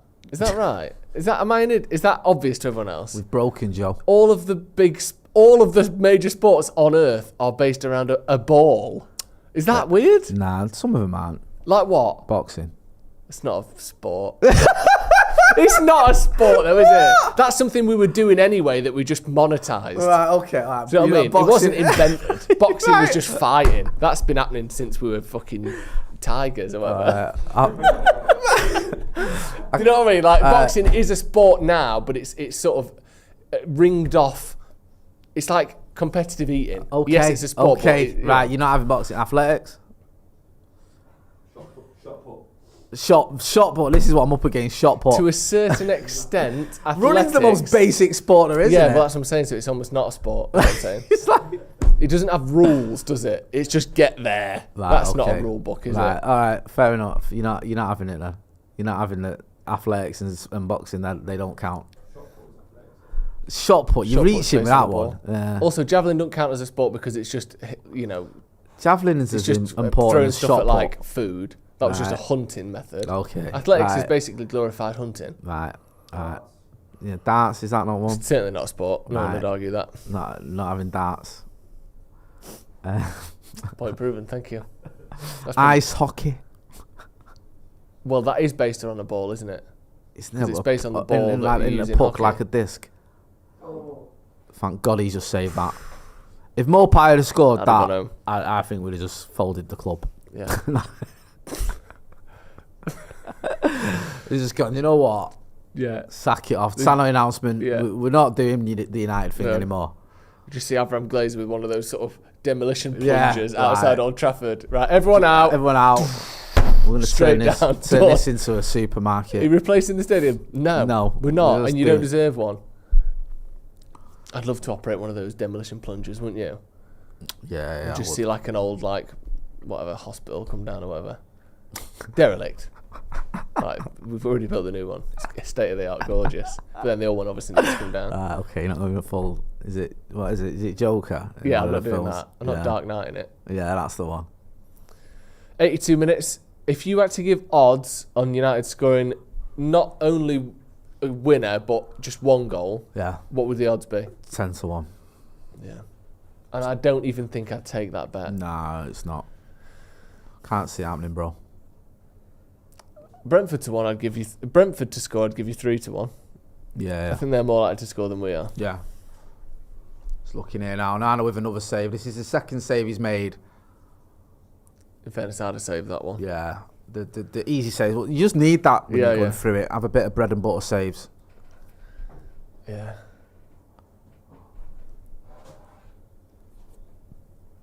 This is so shit, man. How can the season feel like it's over in October? Like, genuinely. I know it's not technically, but... We've gone full Ragnick, haven't we? We've absolutely Ragnicked ourselves. Can't clear the ball as well, man. This is a trait that I've noticed in the last few weeks. When United are losing, it happened against Palace, it happened the other day, it happened against Brighton as well. Well done, Rasmus Hojlund. We can bring that back, ref. The saddest thing or the hardest thing about us losing is that in the last 5 or 6 minutes, it's not been like United pressing, pressure, chances, crush him, just put everything on the opposition and almost score but not quite. We've not even looked like scoring. No, we haven't. Bad to average teams have been able to stop us from even getting near their goal for the last few minutes of games. That's embarrassing. Yeah. Will we even get near their goal? What's the name of our goalkeeper? I don't even know. Who is it normally? Flecken normally, is it? It's Strakosha. He's not going to give fucking shit, is he? That was... Like, we aren't going to get shit here. The referee loves the fact that we're about to lose again. He fucking loves it. Right. Give it him. No point going down. If you're a United player, you have to realise you ain't getting stuff Set him like off on his run. Right, come on, Maguire. Get your head up, lad. Yeah, how's your touch, lad? Damn. Get the ball out wide. Look up. No one's in the box. Come back inside. Square it short. Go again. There we go. Cut it inside. He looks up. Goes across. He looks up. Is anyone in the box? Not really. Okay. Come back inside. Go back across. Like, you can... It's fucking Van Gaal.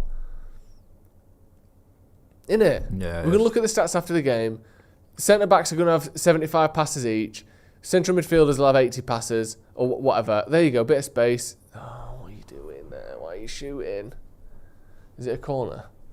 It must be a corner. It is a corner. I think we got Casemiro on the pitch to score from a corner. Fucking hell. Aye. McTominay's coming on for someone. Amrabat. Probably fucking knackered, isn't he?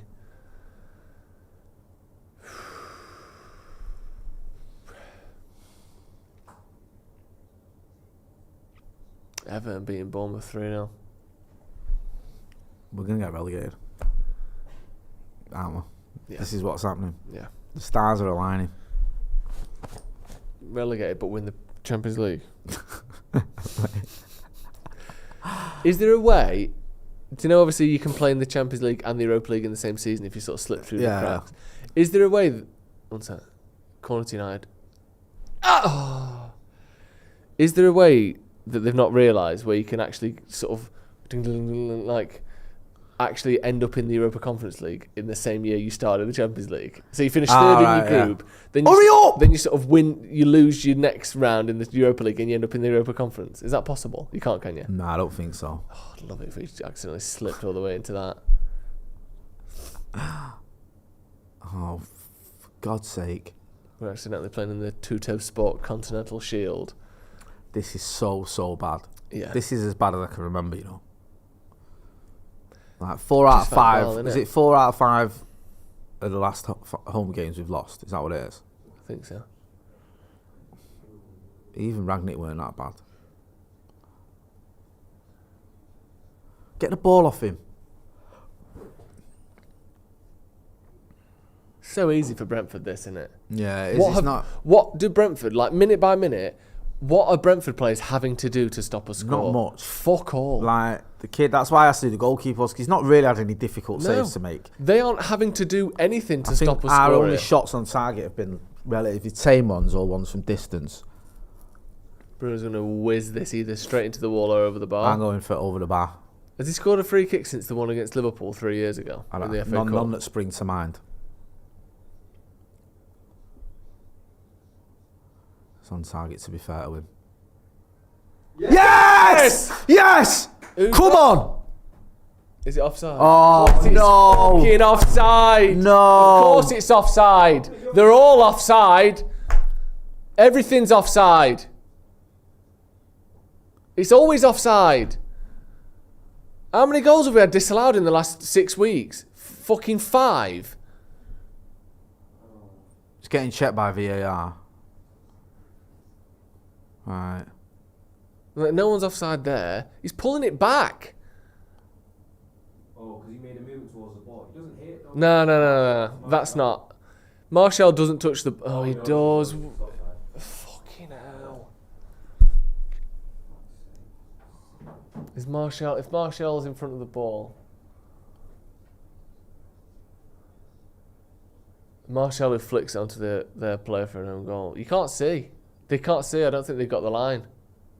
They ain't got the line, have they? They haven't got the camera angle they want to use here. Can you see? Yeah. The one they want is the one on the left, but it doesn't go high up enough. They hadn't got the line they wanted there. Well, he just looks blatantly offside. Mate, he's only 4 yards offside. What's the matter with you? Shouldn't even count. How many minutes is it? It better be at least 17 minutes.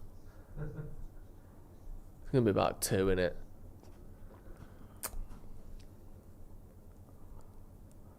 Fucking hell.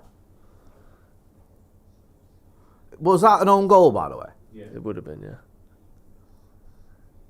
6 minutes. How is he tackling 2 of you there? Oh, mate, come on. Well done. Turn. Just honestly, a draw now would feel like we've won in Champions League the way we've been playing. Why are we just doing the same thing over and over again? Cut inside, pass it. I don't even mind that. At least we've actually like got the ball forward and tried to change the angle. That is so shit, that, Anthony. Honestly, that is so bad. Not fucking watching me. Innit? No offence to you. It's No, just but like, that is just woeful. Chasing the game in the 91st minute and he's doing things like that.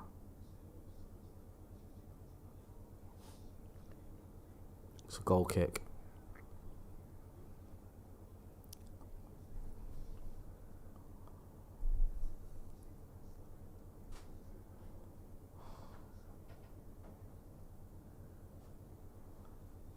It's amazing, this, isn't it? Like, I'm amazed that we've been like this season. Yeah, it's mad. I can't believe this is been meant like to be this. the easy run as well, man. It gets harder after this. I can't believe we've been like this. I actually can't believe it. They've just fucking given up, haven't they? What else is it? Because we can't say that this is the players executing Ten Hag's plan the exact way he wants it to. No. That's not happening. No. Because even when last season we were slightly closer to it, or they were certainly trying a bit more, we won a lot of games. The squad isn't that bad that this is just how good we are. No. You know, this isn't a squad that should be finishing 15th or whatever position we're about to be in it by the end of the week. So they've just given up. No, I agree. Honestly. I can't believe it. They're just trying to get the manager sacked. Is that the goal? Like there's an attitude throughout the squad and maybe the club, whatever, of just like a lack of effort. I don't think they're trying to get him sacked. I think it's when the teams are showing that desire, we can't match him. It's insane. Like, we haven't got it. Go on, win that. Fucking hell. Get the ball in the box. What happens in this situation with this owners is they'll go, right, well, we can't replace all the players, so we're just going to have to replace the manager.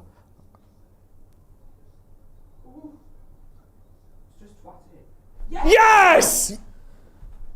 Come Is he on! onside? I think it went out. I think it might have gone out. Just fuck off. That's what I was thinking. That's why I'm a bit like... It looked like it might have gone out when Garnacho before he whipped it in. I can't be fucked with this. I can't be arsed. With just here. Nah. Is that in? I think that's in. Oh, please, God. Let's sort this now. Is it? Yes! I was certain that was going to get done for VAR for going out of play. Come on now, 2 minutes left. Yeah, 2.5. Scott McTominay is now our second joint top scorer. Good lad.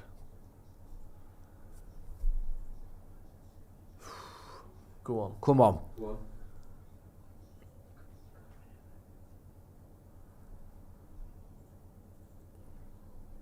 Oh. Keep it in, lad. Oh, you idiot. They're going to take a minute to take this throw in, aren't they? Yeah.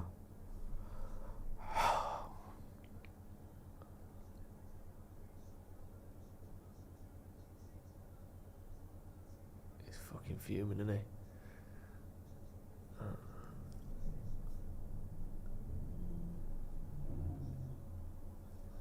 Come on, ref. It's took him 30 seconds to take that throw in. And it's not from fucking there, is it? It's took him 30 seconds and he's moved it 10 metres forward.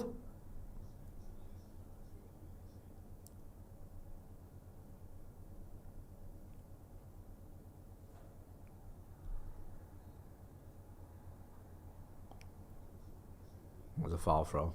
Oh, fuck it. Stood on the pitch. I know.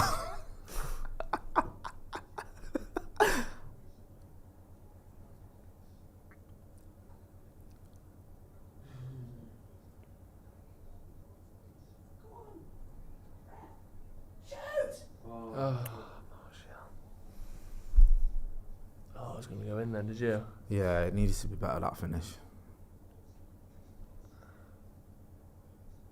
Handball.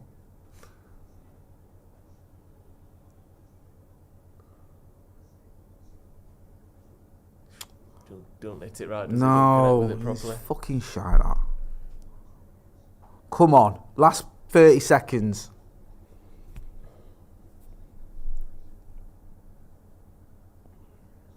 What was that?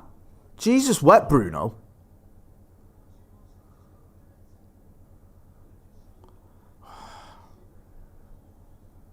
Win that. What? It was. Hold on. Right, just fucking pump it forward. Come on, fuck off. How close is he?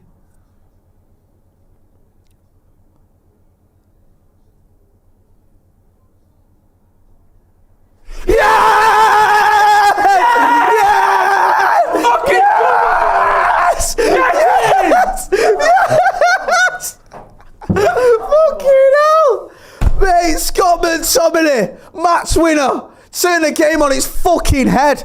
Who saw that one coming? Fuck off, I Brentford. don't believe it. I can't believe what I've just seen. Oh my Fucking God. brilliant. Go on, Scott McTominay. Hey, who said we should sell him? Definitely not me. Oh my God. You fucking beautiful red bastards. Honestly. Oh God. Well onside. It's fucking two men playing him Maguire wins onside. the first one. McTominay wins the second one. Of the two people to win it for us, Maguire with an absolute delightful assist, and then McTominay. Fucking headed that as well, kid, because he's puts enough power on it to fucking make sure. I can't believe that. I cannot believe we've won that. Oh, mate. I cannot believe we've won that. That is unbelievable. That is your turning point. Fucking better be. It better be. Hey, Might be. Give Maguire the captaincy back. Yeah. And Vice fucking drop captain drop McTominay. Casemiro for McTominay. Oh, I feel good for them too. Oh my Mate. God. Oh my God. Is it Fucking over? brilliant. Absolutely brilliant. Right. Focus. Fucking foul him. Yes! Well done, Scott McTominay. Oh my Fair God. play to him, man. He's took some grief. He took a load of Hey, and he has, and he's turned it can't around. believe that. That is unreal. What was that like? The 88th minute or whenever was it? When were them two goals? 93rd, 97th. Fucking what man at 88th, 93rd and 97th. Is that really when we scored? Yeah. Jesus wept. That is unbelievable. Honestly. Oh my God. We're gonna have a review in a minute. We'll get Ronnie, join us for the review if you want. Yeah. Jump on the review, bro. Yeah, Get a minute. chair. Sure. We'll do. You don't have to do it right now, but we'll have a review. We'll have me, Joe. We'll get Ronnie involved as well. We'll do a review. Depending on that, we'll do a bit of a longer one. So get involved. This is gonna take you to the review. Yeah, so you don't have to go anywhere. Just stick on this stream, and in like 2 minutes' time, I'm just gonna go for a wee and calm myself down. Do you know what I mean? I can't believe Yeah, that. big man. I cannot believe that. Brilliant. Just class, man. I know it's. I'm not even going to be negative about the fact we were outplayed by Brentford for a big part of that game. We know what, we got the win. Erik Ten Hag's substitution worked. We turned the game on its head. It felt like United of old that. 93rd and 97th minute. That's like Steve Bruce against Sheffield Wednesday. Right, we'll leave it there. Thanks, Joe. Thanks everyone who got involved. Have you missed any super chats there before we move on to the next one? Jed's Dead Baby says football, bloody hell. Love that. Fitting tribute there. Thank you. Right, we're back in a minute. Manchester United in the 93rd and 97th minute, getting the goals through Scott McTominay to win the game against Brentford. going into the international break on a high. We'll see you shortly. Stick around and join us for the live review, because what I hear from you lot going to be me, Joe Smith and Ronaldo Brown. Thanks for watching.